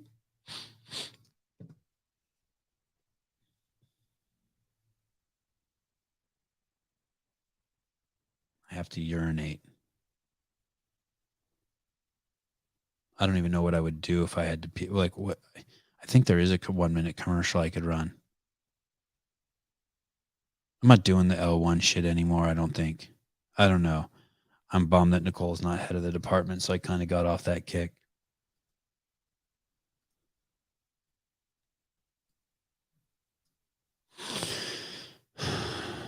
Yanzi. I have to pee too. I've peed 4 times during the show already. Oh, just you guys saying that didn't help. It didn't help. I'm afraid that if I go pee, I'll lose my steam. I'm on a roll. Did you guys ever, I never told my parents about all the violence I saw growing up. Did you guys ever tell, like, there would be crazy fights at my school. Crazy fights. Yeah, dude. Okay, I'm going to post a picture for you, Kenneth, as soon as I get off here. I have so many avocados right now in my yard. I have so many on the tree. Yesterday or 2 days ago, I must have picked 20 avocados, and I probably have 1,000 more, dude. That's exaggeration. But a couple of my trees are wounded. You saw that one in the video. It's that tree's been hurting for a while. But I have so many avocados. I'm so stoked. I'm even bragging to you. Okay. I never told my parents about the violence I saw at school. Not for any reason. I wasn't hiding it from them, but I saw a lot of just like fights, right? Like I feel like there was a fight every day. I saw a fight every day. This probably some of you aren't going to like, but whatever. Just watch this. Don't send your kid to school. Grow a fucking set and raise your kids. Or make sure that at least you give them the skills to just fucking beat ass. Here we go. Look at it. Look at it. These are just kids fighting on a bus. Look at it. Look at it. That's just a kid just getting beat on a bus. Look at that. Brutal, right? No one's doing shit. And look, then another kid starts hitting her. They're lucky they didn't kill her. Look at, that's a big kid right there. You see that kid? That's a big kid. What would any kid do to deserve to be beaten like that on a bus?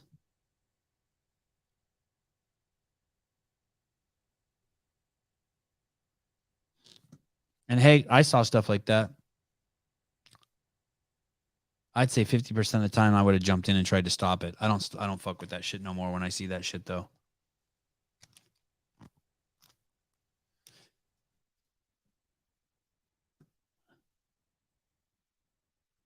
I'd have told on someone too.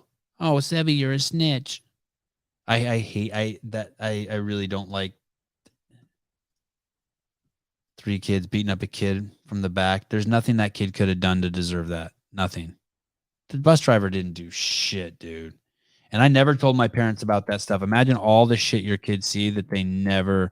I know. I'm sorry for that too. That stuff enrages me. I know. Sorry.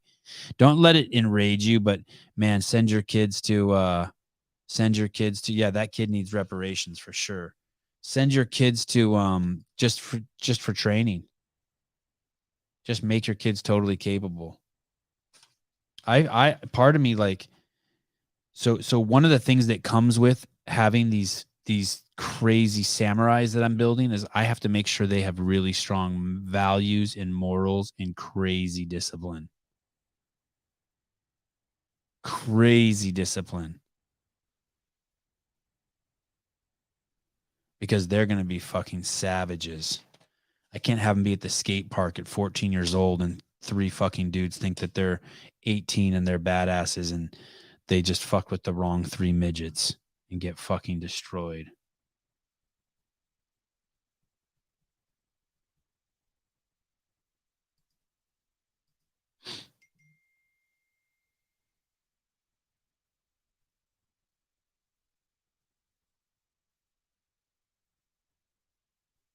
Oh, sorry, Susan, I just saw your text. I don't know. I appreciate the brainstorming, but I don't know. I don't respect those people any more than the other person. Not that I disrespect any of them, but I don't know. I don't know. Brandon Waddell, my kid beat another kid's ass at school. He told the kid for a week to stop fucking with him. He didn't. I finally told Huck to handle it since no one else was. Yeah, you only get so many. You only get so many. You only get so many. Yeah, you got with what's that Spider-Man thing? With great power comes great responsibility. I can't have my kids just the 3 of them are going to be it's going to be nuts. I can't have them just going around just beating people's asses for no reason. And they have to have a lot of discipline. It's got to take a lot but I don't know if you guys ever saw that, but there was a video going around of these 3 huge, like pretty famous college football players in a bathroom, and they fuck with these 2 little brothers who were like on the college wrestling team. And the football players got mashed. They ended up suing the little wrestler guys. And the football players were totally starting it. And these little guys were just avoiding it like the plague. It was a couple of years ago.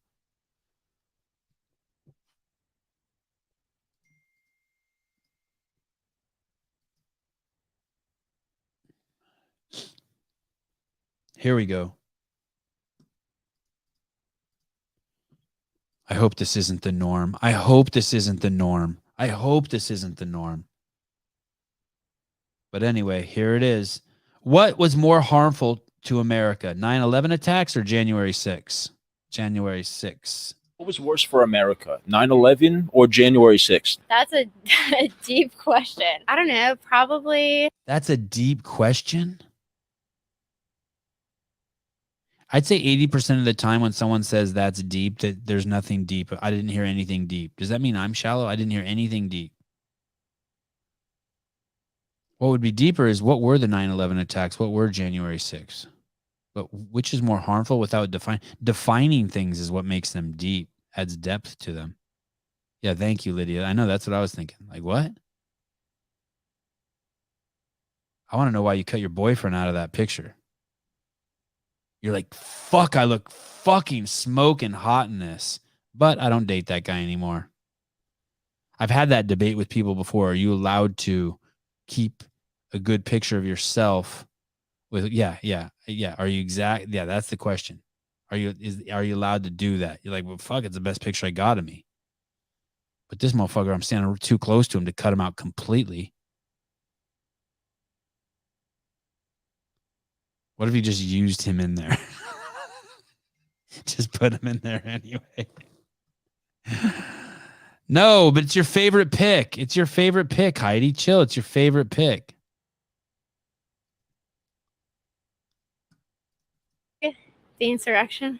I mean, that had an impact on a lot of people's mentality. She called it the insurrection. I'm going to look up that word in a second. And their respect for the systems of the government and everything. It changed people's mentality and the systems for the government. Dude, at most, I see it as an event where drunk people got too close to the Capitol and the cops didn't do their job. At most. Dude, more people die at the fucking New York City Marathon every year. More people die at the fucking Puerto Rican parade. People get raped at that fucking parade every year. So, yeah, I think it turned a lot of people kooky. Wow, I was going to say 9/11, It turned people kooky? Well, that's for sure. You're one of them. It turned you kooky. but kind of, I think in the years to come, we'll find out that January 6th No bra. I don't think she's wearing a bra. was probably more impactful, More impactful? January 6th? damaging. What was more harmful for America? Yeah.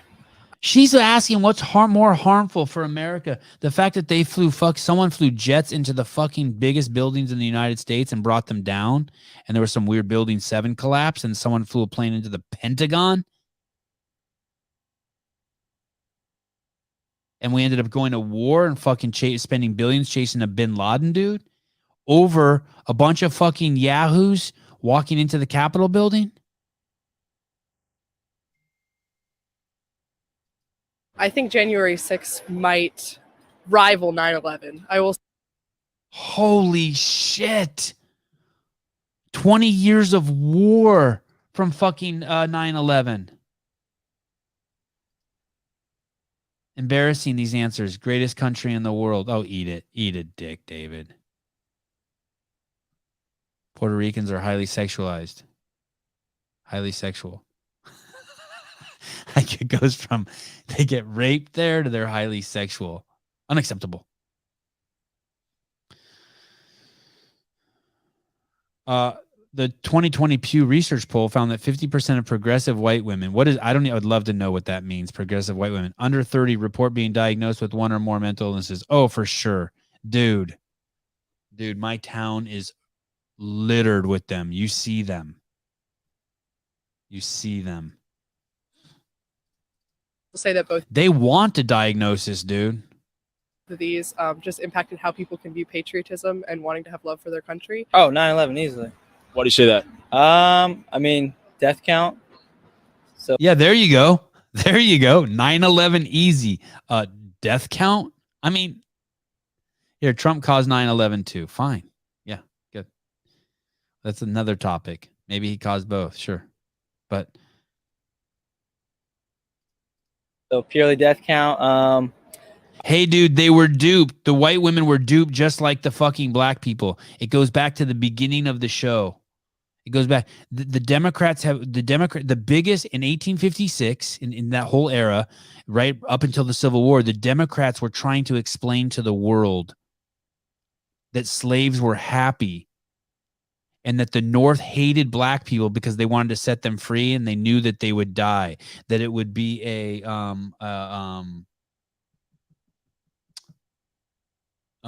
what's the word called? It's like a social calamity. Fuck. There's a word for it. Some fucking PC fucking Red Cross type term when there's like a big calamity in a country.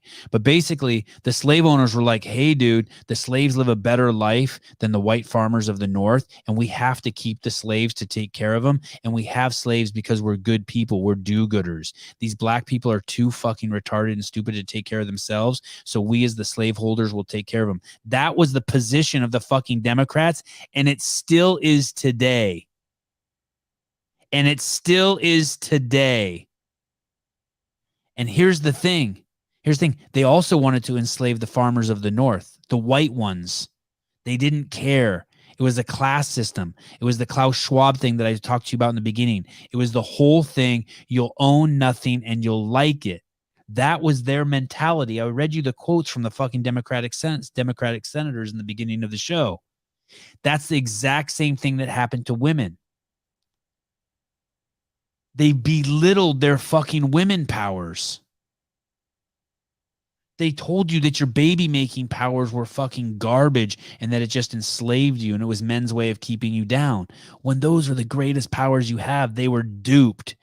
And they know deep down inside that's the greatest powers that they have, and they deny them. And what stems from there? Mental illness. That's the third grade explanation of what happened to white women. They're fucking retarded because they think it's more important. Oh, I'll call you back in a minute. I'll call you back in a couple minutes. They think it's more important.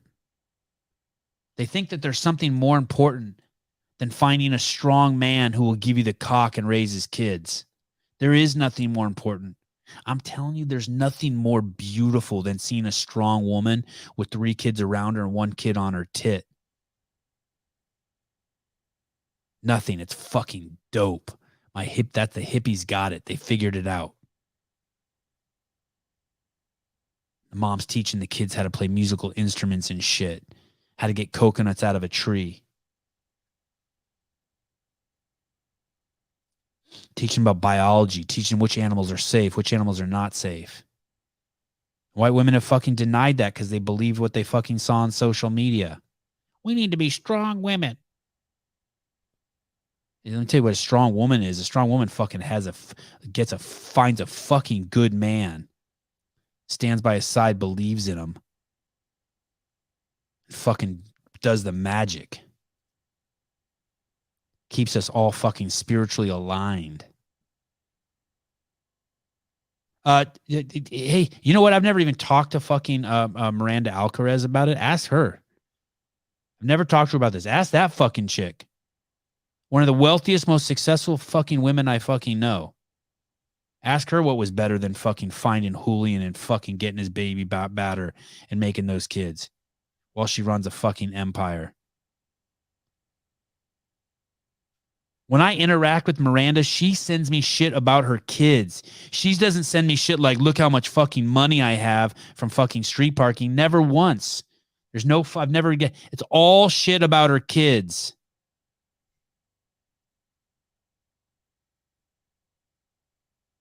You know what Greg Glassman's wife sends me? Shit about her kids. She doesn't send me pictures of her fucking Bugatti. Because once you have the kid and you become mama, you know.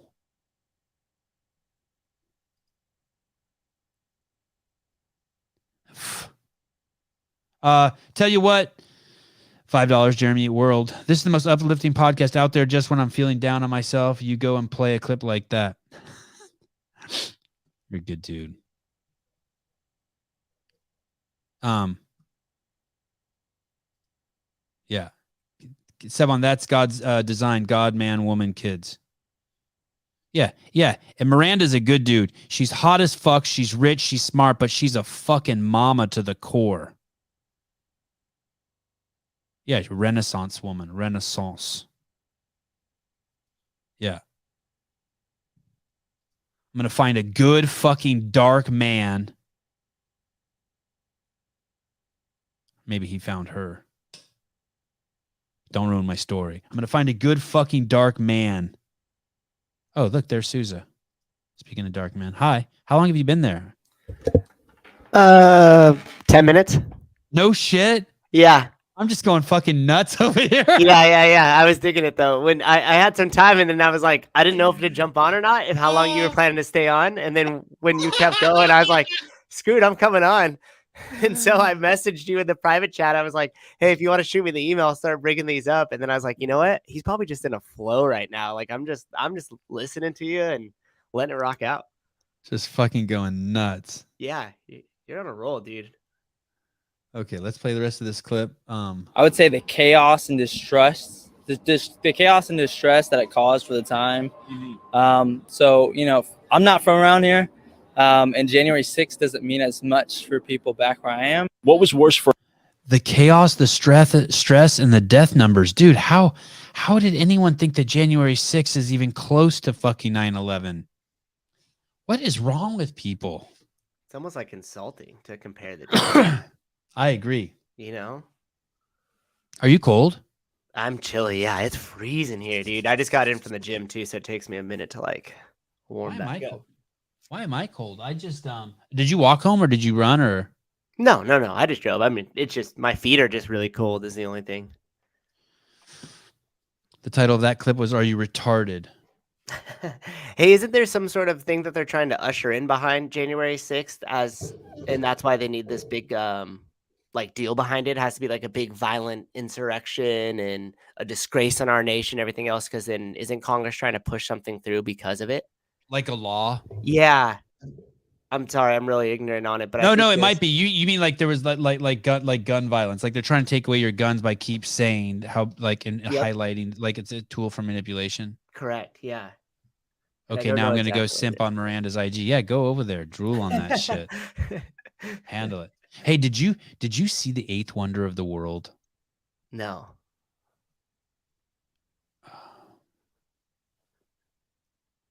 What is it? You didn't see that? No, I can't tell if it's serious. Oh my god, I don't fucking have it, dude. I already erased it. Oh my god. Did you play it earlier in the show? I did. Oh man, I'll go back and watch it. Oh my goodness. Oh my goodness. Where is the eighth wonder of the world? From these comments in here, I'm seeing something that it might be a hog. Are we looking at some No. sort of- Oh shit. Wow. Let me see the eighth wonder is not that good. It's serious. Yeah, thank you. Oh, thank God. Really? Are you guys kidding me? He's saying just watch the games. Oh my God. You guys, either I'm shallow as shit or you guys have no appreciation for fucking life's finer things. Now I'm real curious. Oh, dude, it's incredible. It is ridiculous. What's crazy is this person made a post and they said, this is the eighth wonder of the world. And it's a video of them walking. Maybe I just like the line. Maybe I was manipulated. I was hypnotized by the wording.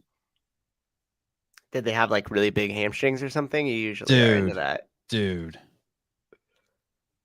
It's crazy.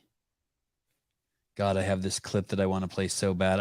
The timing of this clip is going to be everything. It's called Word of the Day, 482. Oh yeah, you don't have. Are they the same ones from the long list? I got that long list. I don't know. Honestly, my shit's so fucking messed up. I was really interested in the stuff you were saying about the high schoolers that were walking in front of all the drug addicts. Yeah. And then you were commenting on what that young lady was like wearing. I was just having a conversation with my member about, because we got that cheerlead school behind us or next door to us. Yeah. And you should see the dress code for that. It's insane. They have these young girls out there in these skinny, it looks like a straight up cheerleading outfit, but they're like, under the age of 12. And you got them out there jogging around. And what you were saying about the deep kind of innate nature of men that they're always kind of pushing back against. Yes. Dude, you could sit there at a stoplight, to your point. You could sit there at a stoplight, and every guy that comes up, it's not a matter of if they look or not. It's a matter of how quickly they look away. Yes. Right? There's this liquor store. There's this liquor store by my house where the junior high gets out, and I refuse to look over there. Yeah, it might like catch your peripheral, and you're like, oh shit. Yeah, it's 12 to 14-year-old girls wearing the craziest shit. Mm-hmm. And I'm just like, do not fucking look over there. Do not fucking look over there. And Yeah, if you it's sit there at the fucking light, nuts. you'll watch everything from like the oldest guy that pulls up to the light, do like a look and a look back, to like some of the construction workers that are getting off work, and they're just like this. Dude, no girl. I never saw a girl like that when I was fucking 12. Like nowhere. Mm-hmm.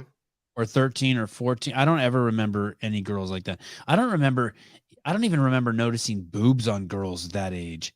And these girls have like everything out. The shit they're wearing, their asses are hanging out of their clothes. Yeah, it's crazy. They had a dress code in high school. When I went there, if you had a shirt that was too small or shorts, like you would have to go get into your PE clothes. And so you'd see these girls that would walk around in like PE sweats or like their dress out shirt over it. And they're like, what are you? And they're like, sorry, I got in trouble for dress code, so I have to wear this for today. Yeah. And that was just norm, but I haven't been to high school in a while. I don't think that's like the same. What's the principal say? I can see your tits. You're making all of us uncomfortable. Yeah, what are you doing? Someone gonna catch a case. Hypothetical question. Greg buys back CrossFit and he calls you and Dave to rebuild. What list is shorter? Who you bring back or who you don't? Oh, that's interesting. Which list is short? Thanks for the money, by the way. Which list is shorter?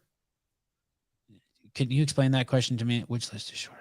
Yeah, so is it the list that's short of the people that you bring back or the people that you don't? I would assume the people that you bring back, because you probably do like a big house cleaning and then only bring back the OGs. There's people that I don't like that I would bring back for sure. There's people that I don't like, there's people that I do not like that I would hope would come back for sure.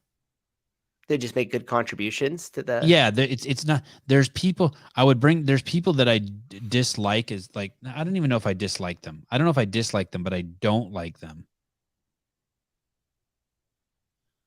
But their contributions were invaluable, and they never they didn't attack Greg when he was down. They just tiptoed out of the room or walked out of the room. Mm-hmm. Oh my God, Sevi, she's so lame. Big boobs. That's it. So many other women are 100 times prettier. I didn't even see her face, to be honest with you. She's talking about the eighth wonder of the world. Oh, okay. Wasn't that one chick that like rested her boobs on the table from the other day show? That was fucking disgusting, to be honest. Was crazy. I went to her Instagram account. It's just screams mental illness. I just like the sound effect of her boobs hitting the table. I like if that was a penis resting on a table, I'd have shown too. She's not just big boobs. I liked it. She exuded. I liked it more than just her boobs. There's no, I don't know. You think she looked like, Melissa, you think she looked like olive oil, kind of like her head was too round or something? What do you think was wrong with her? A Wonder Woman has no boobs. I've given her tons of play. Gal Gadot. She's fucking flatter than an ironing board. But God, her fucking head. Her head is second to none. God, it's the greatest head ever. You've seen her head, right? Yeah, it's just funny that you're just into big heads. That is just... I didn't even know I was into big heads. There's a guy I know that I see periodically. And his wife has the fucking biggest head. And she's so hot, and I want to talk to him about it, but I don't know how to say it. Yeah, how do you enter that combo? Yeah, I'll tell you who he is. You might know who he is. You've been in the same room with this person and this giant head a few times. Okay. And God, I don't know if I should say this part. And she has red hair. And I fucking love red hair. So it's a giant-headed, red-haired chick. I mean, I like all hair, but I just think red hair is cool as shit.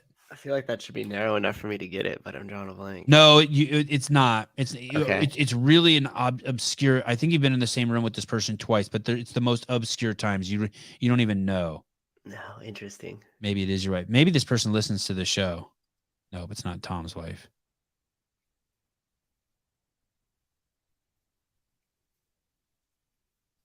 Adam Blakely, it's like an orange on a toothpick. Just a flat chick with the giant red head with no titties. Goodness. I don't even, to be honest with you, I don't even know if this chick I'm describing, I don't even remember looking at her tits. Funny. But I just know, I don't know if this guy knows. Try this. This other friend of mine who's a professional photographer of like really high end models, he thinks I'm crazy. Like sometimes I'll see a chick somewhere and I'm like, hey, if you want to be a model, here's my friend's number. And then that never likes the girls I send him. But I just choose them because they have giant heads. I'd never even ask them. I should call that guy today and ask him I'll call him and ask him. Is there a typical head size you're looking for? And am I missing the mark here? Why aren't you Just thinking of my prospects? Like this, just giant. But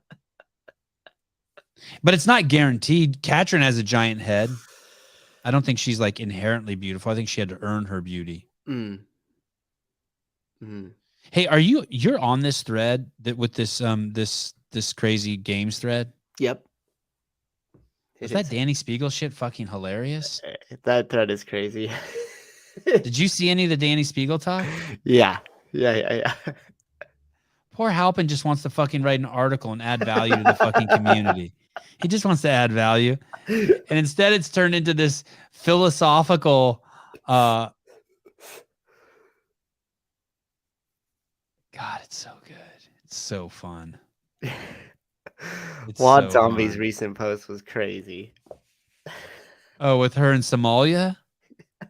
Oh my God. Just out of hand.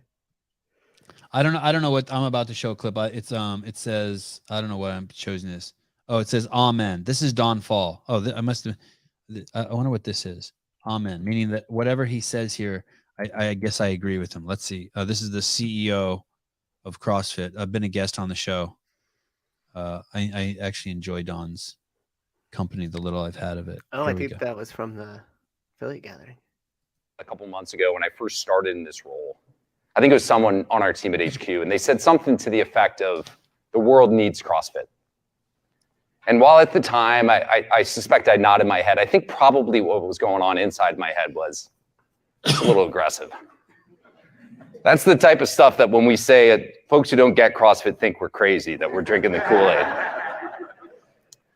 But I tell you, I believe it now with full conviction. Hey, was he going to cry a little bit right there? If this is from when I saw, I don't know if he was going to cry, but he was definitely like, it was definitely a powerful like speech. He's feeling it. Yeah, he was. And so was the audience. If this was at the Northern Cal affiliate gathering, which I'm pretty sure it is, because that's the background and everything else. I'm pretty sure it is. Yeah, he gets it, man. He nailed it. He's saying the truth and he's reflecting on it. Now he knows why people think we're crazy. Yeah. People are like, no, we need the COVID vaccine. He's like, no, we need CrossFit. Everyone's like, Marjorie Taylor Greene. I mean, it's just crazy, right? Conspiracy theorist. It's crazy. Yeah. We have this incredibly special thing in CrossFit that has literally changed millions of lives around the world. That has strengthened. Hey, and change them because you did it to yourself. It changed them because you can do it to yourself. Not because you have to go to the store, fucking buy an apple, or because you need to go get an injection from Big Pharma, or you need to see some video on some TED Talk.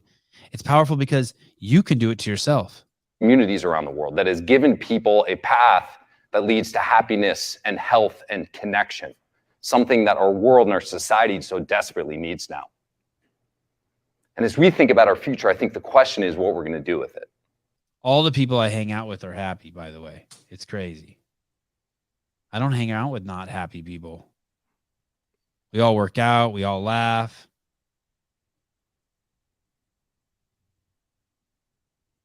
Everyone's happy. Take Cool. responsibility of their stuff. It's easier to be happy, right? Yeah. You take that ownership over your life. Yeah. My mom's happy. My wife's happy. Everyone's happy. Oh, man. I have to pee so bad. I'm not sure how to navigate this. Caller, hi. It's Barry. Hey, Barry. What's up, dude? Hey, pull up the Wad Zombie post and look at all the comments about the Spiegel. It's hilarious. The Somalia one? Yes. There's so many people getting butt hurt. It is so funny. But I looked at, I pulled like 10 of them and I didn't see anyone getting butt hurt. Oh no, there's people in there that are like, oh, I'm going to unfollow you. Oh, this is bullshit. Okay, I'm going to pee while Susan pulls it up. Hold on. Okay. All right, let's bring it up here. Give me 1 second. Barry, how you doing? Were you working out? You sounded a little out of breath when you first called in. Yeah, I was working out. Oh, awesome. All right, so let's see. Let's bring it up here. This is a crazy post, by the way. And I'm just trolling each person on the post by asking if they're okay and what's wrong. I see that on your first one here. Not funny, unfollow. You asked if they're okay.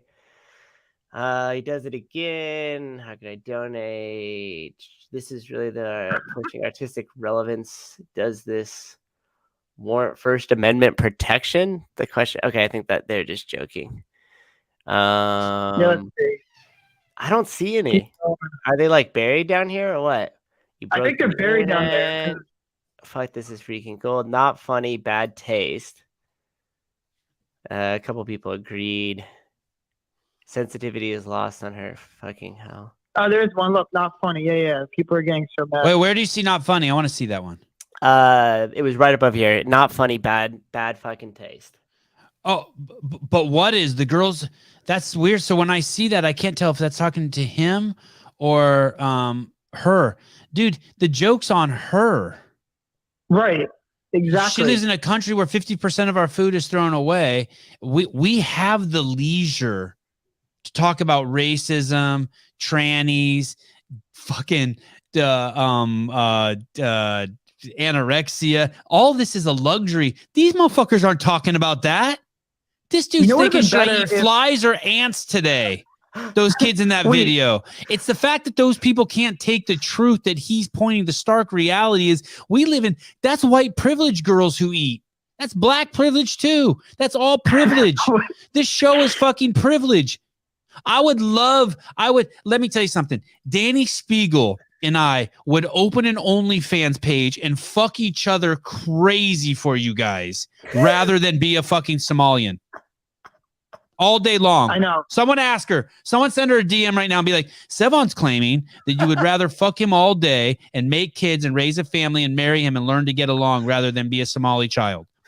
Is he lying? Someone fucking ask her. And if she says no, that's hilarious. She's lying. Thank you. I thought it was pretty funny too. And if she says no, she's lying. Because let me tell you something. Agreed. I would love the shit out of her. I would wear a girls who eat shirt every fucking day rather than deal with the fucking hardships that those kids in that photo have to deal with. These people are assholes. It would have been awesome if he photoshopped in the girls who cheat shirt instead of the girls who eat shirt in that picture. I don't know if that shirt was out yet, but yeah, that you're right. Well, now you're over the line, Barry. Now you're over the line. All right, no, my bad. Of course, I couldn't fucking handle Spiegel. I would love to. I'm almost excited of like a reality where she like hits me. You know what I mean? Like I get hit, like I have a girlfriend who hits. Like I just want to like. Wait, and it sucks. Is the Danielle Brandon show? Is that tonight? It's not even a real show. It's never going to happen. I was going to say we should ask her on the show what she thinks of Spiegel using straps in the workout. I don't want to start a fight between them. Yeah. If she wants to go there, I'm more than happy to. I thought like Danielle hinted at that. She had a post on her Instagram that made it sound like she was referring to Spiegel. You call and ask in the show. I'll be cool because I'm going to open up the call lines. That's fine. I will most certainly do that. That's it. Okay. All right. Bye-bye. Bye-bye. Thanks for calling, Barry. Adios. If that's an offer, I'm game. $1.99. Oh, £1.99. Sousa, pull up Officer Tatum's recent video on Uganda. Jesus, look at it for $5. Will you do that for $5, Sousa? If the boss approves it. Do you have to go to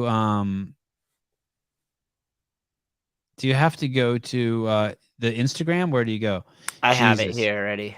Jesus. David said this guy's T count is 11 berries. Jesus Christ. Harsh, dude. Sevan, you will love it. Okay. Michael C. Susan, is it on IG? Where is it? It's on Instagram. Hey, people like him don't even pop up in my feed anymore. He's so shadow banned. It's crazy. He never pops up. Here, we got it here. Okay. Okay.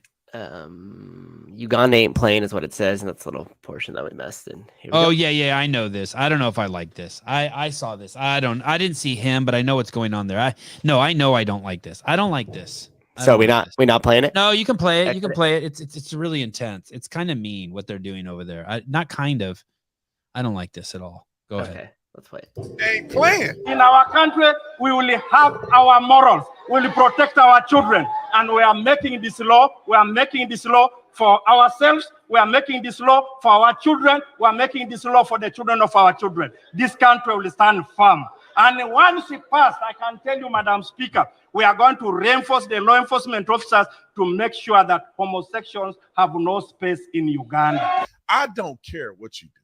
You can be LGBTQ, YAARP, NAACP, NCAA sports. You can be whatever acronym or whatever you want to be. I don't care. You live in America.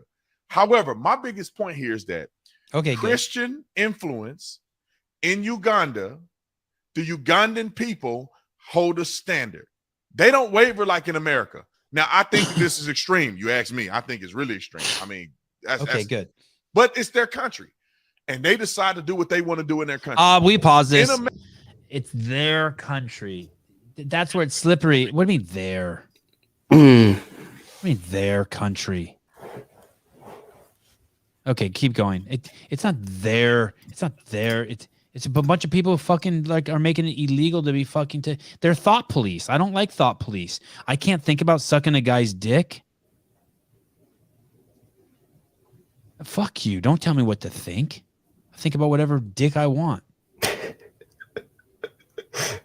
Here we go. America, Christianity has been watered down sorry. so much so. How about Cameron sucked his own dick? The guy in the chat. Does he go to jail? I'll be right over. Change my address, please. Sucking any dick today. Gay. Dick freedom. You guys don't miss a beat. What are you just like? David's just waiting for it. Yeah, faggot. Got him. He's got it typed in ahead of time. Yeah, he's got gay just typed in. Seven loves cock. He's just got it ready on fucking speed. He's probably has aren't there buttons you can program keys to just do words? It's auto message words. Click. Yeah. No, I swear every Sevan topic eventually narrows down to dick. I know. I want it to be God and heaven and spirituality, but for some reason dick interferes with it. It's like a kink in the Matrix. And that's how we get dick at the end of everything. Like you could have said anything, Sevan, but you had to go to dick sucking. My favorite. That's my favorite. Okay, fuck 3 hours and 20 minutes without a guest. Okay, here we go. Finish up, Mr. Tatum. Good. At least you don't hate gay people. You're making me feel a little better. We just accept anything, anywhere, at any time. I don't know. He's walking a line. I think he wants to be open-minded, but I don't think I think the Christians, they got an issue with the gay people. And it's like, I can't do it. You can't even do it even a little bit. Yeah, I liked how he was trying to just basically say they're holding a standard and they're not going to waver from it. But I just think that example was a little extreme. It doesn't resonate with most people. So the message kind of falls on deaf ears. I wonder if this would be illegal in Uganda. Oh, if I did this. What the fuck is that? Oh, nothing like the fucking smell of a fucking black cock. You want to see the world's? Hey, you want to see the world's smallest black cock? Is that a chocolate? Yeah. Oh, that's amazing. What? Hiller sent it to me. He did? Yeah. Oh, what a good dude. I got this. This is from I did Jed, that's why the comments are so good. You guys are like, you guys play me like a flute. Jessica said it was something Jessica Valenzuela said. I'm like, oh yeah, I got to pull the dick out for Sousa. She said, you almost had one in your mouth today, Sevan, or someone said that. Oh, wow. Wow. This is a great question. You ever seen an uncircumcised chocolate dick? No. Wow. Mutilate. Hey, so I opened this, Sousa. I didn't know what it was, and it says eat a dick. And as soon as I opened the box, Avi goes, eat a dick. He just read it. I was like, oh no. Oh no. Oh no. I'll play this like a flute. Play this like a sax.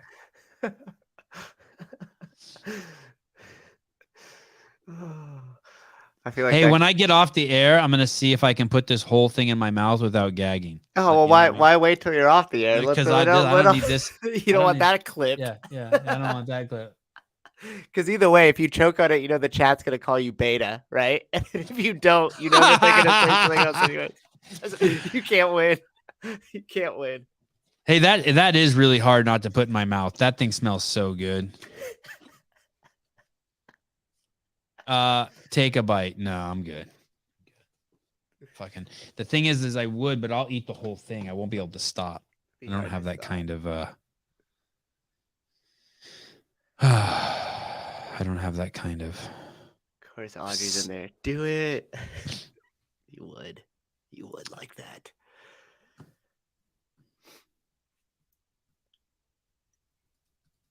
What's the plan today?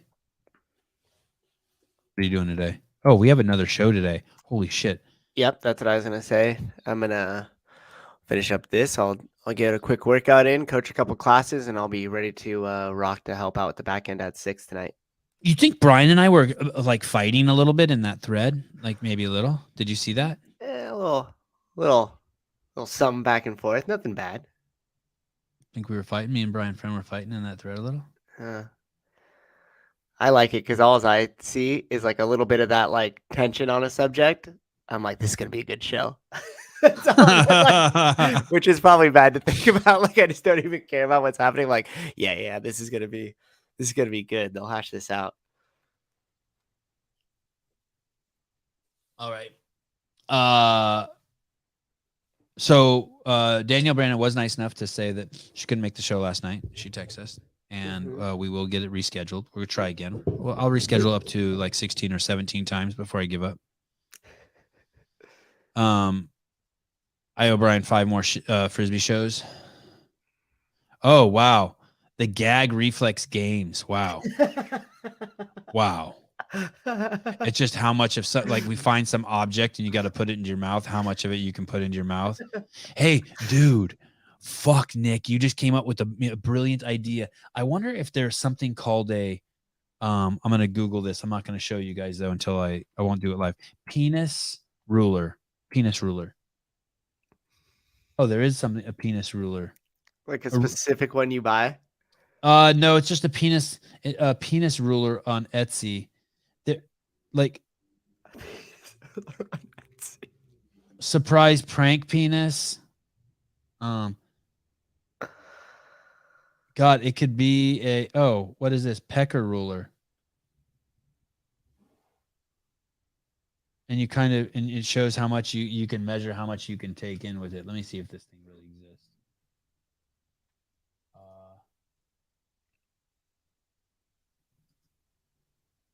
Oh yeah. God, it would be fucking hilarious to bring that to school.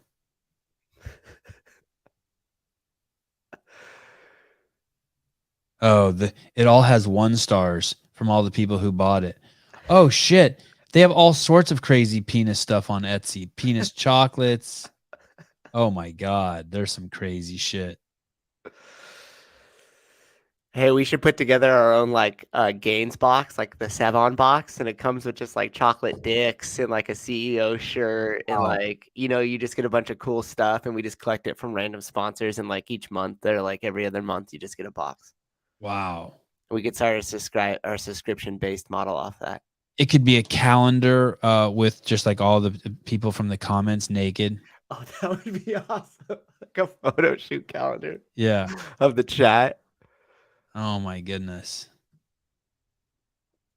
Like we text you and tell you Danielle Brandon canceled before we moved the show. So like, oh yeah. Yeah. Or secretly we're like, hey, you she's want on Saturday. People suggest that all the time. You should start a special YouTube that's subscription only. And that is the kind of shit I'd put in there. These are the glasses I'm going to wear today. You now know 5 minutes before the show started. I don't know how to add. I don't know how people add value in any way like that.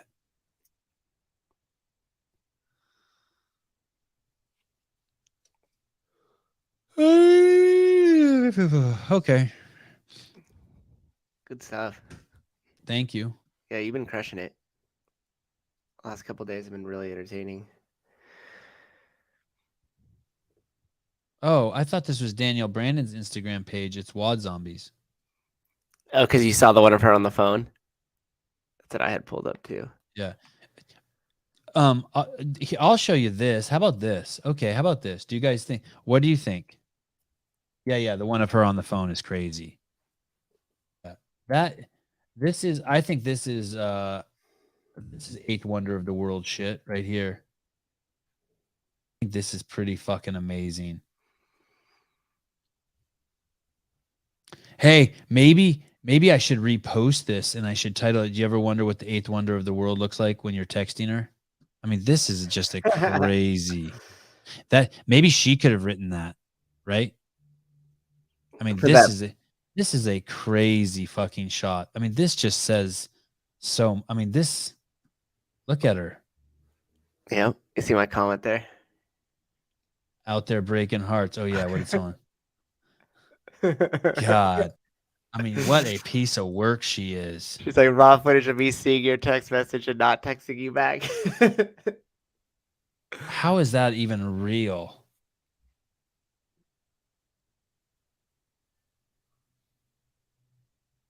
God, imagine you walk into the garage and flick the light on and she's in there sitting there like that. What are you doing? Nothing. Just gonna get some pull-ups in. Oh, I'll work out with you. No, I'm good. I'll be back later. Yeah, the pump. I know. That's what I was looking at too. I was looking at her fucking chest and her arms. Wait, do you see that other comment? Scroll back up just one more comment. Her chest is crazy right there. If I have an opportunity, I take a picture by yourself. Your muscular beauty is wonderful. That guy doesn't speak English.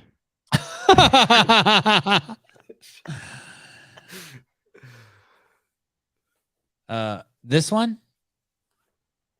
No, that comment you read. That's what I want to say. What English ESL? ESL? Yeah.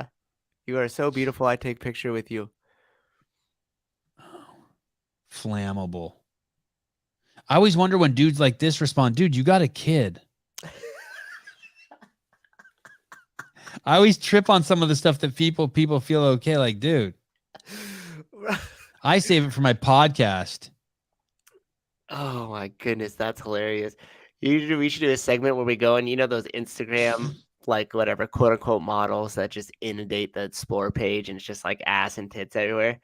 We should click on one of those and like go to the comments and find the one that's like, all the fire emojis or whatever and click it and be like, you're a family man. What are you doing on here? Yeah. Jesus first. What the fuck? You can't be over here scrolling through these type of photos. This woman's physique is effing bananas. Yeah. Yes. It's bananas. Yeah. Oh, he said it like a Rastafarian guy and he's got a African flag. I figured it out.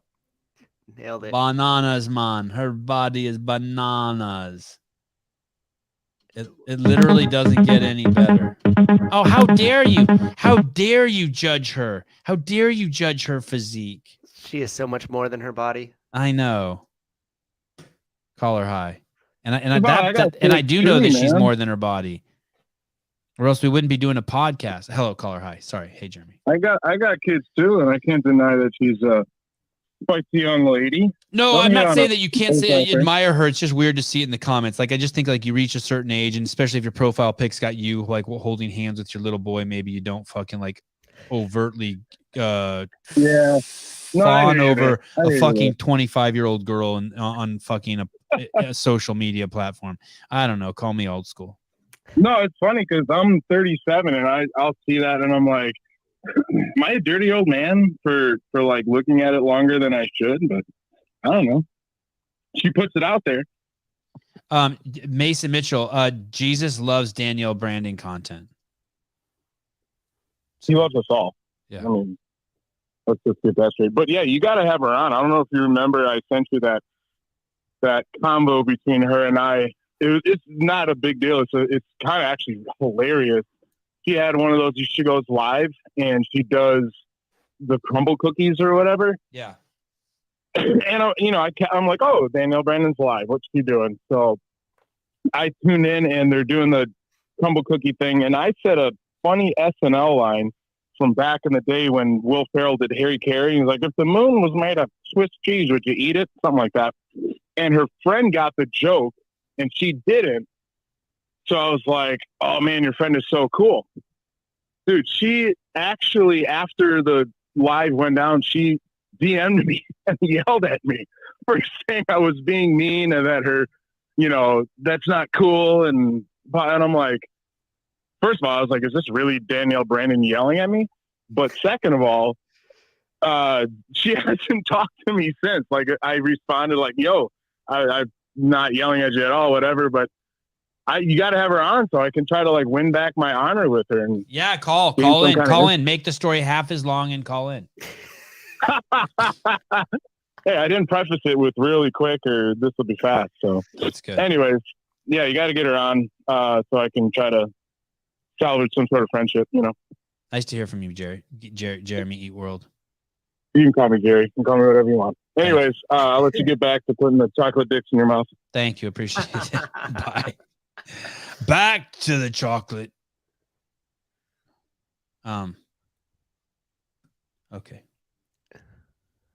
Danielle Brandon DM's gone sideways. I like to hear the stories. I like his stories. Yeah. That's funny that they had an interaction. Like I figured she wouldn't have even interacted. So yeah, exactly. Like fuck off. Yeah. All right. I have to go. This is the longest live call-in show without a guest ever. Yeah. By far. Yeah. You did great. I didn't know if you were going to get off or not too. So I was contemplating. I was like, do I jump on? Is I could screw you up? And I was like, whatever. I was glad to see it was funny. Yeah, I felt like I was in the shower just talking to myself. And then I looked and you were there. That's why I didn't want to click myself on because you were in such a good flow. I didn't want to I was like, well, I'll wait for him to at least end this segment of it. And then you were kind of rolling and I was like looking up some other stuff over here. You were in a flow. Just let it rock. I got shot out of a cannon today. It was good. Mm-hmm. It gets the people going. Is that a line from that's a line from that song, the Jay-Z song. Correct. Okay. Okay, I'm going to the Mark Fox. You guys want to see where I'm going really quick? I'll show you where I'm going right now. Yeah, where are you? It's right by my house. Mike Fox Skate Park. Oh.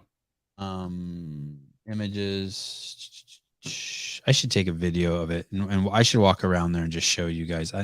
I get there, and I sometimes I'll do stuff like that, and I think you guys will just be bored by it. But it's this huge skate park, and there'll be no one there. That's cool. Yeah. So there's this huge area here. And then over here, there's just massive pools, man. Massive pools. This loop right here is huge. Yeah. Huge. The full pipe? Yeah, it's like probably 14 or 16 feet there. It's just massive. And then over there's so many pools there.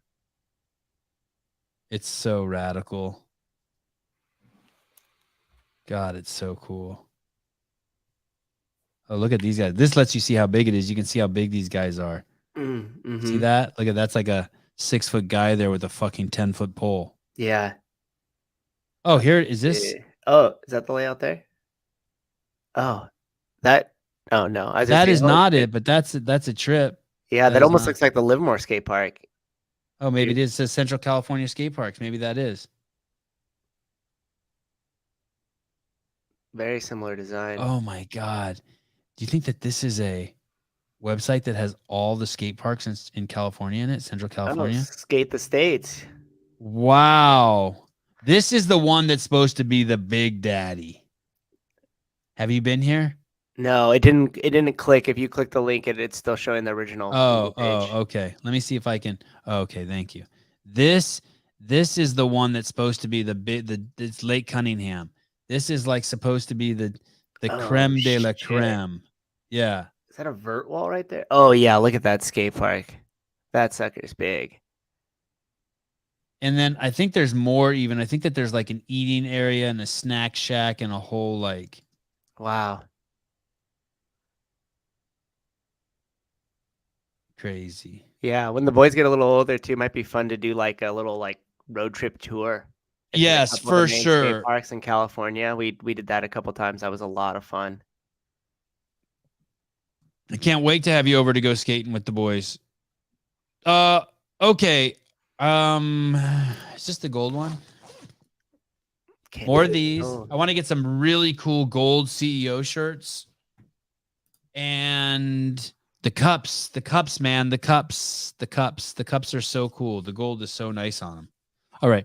Love you guys. California Hormones, thank you. Paper Street Coffee, thank you. Vindicate, thank you.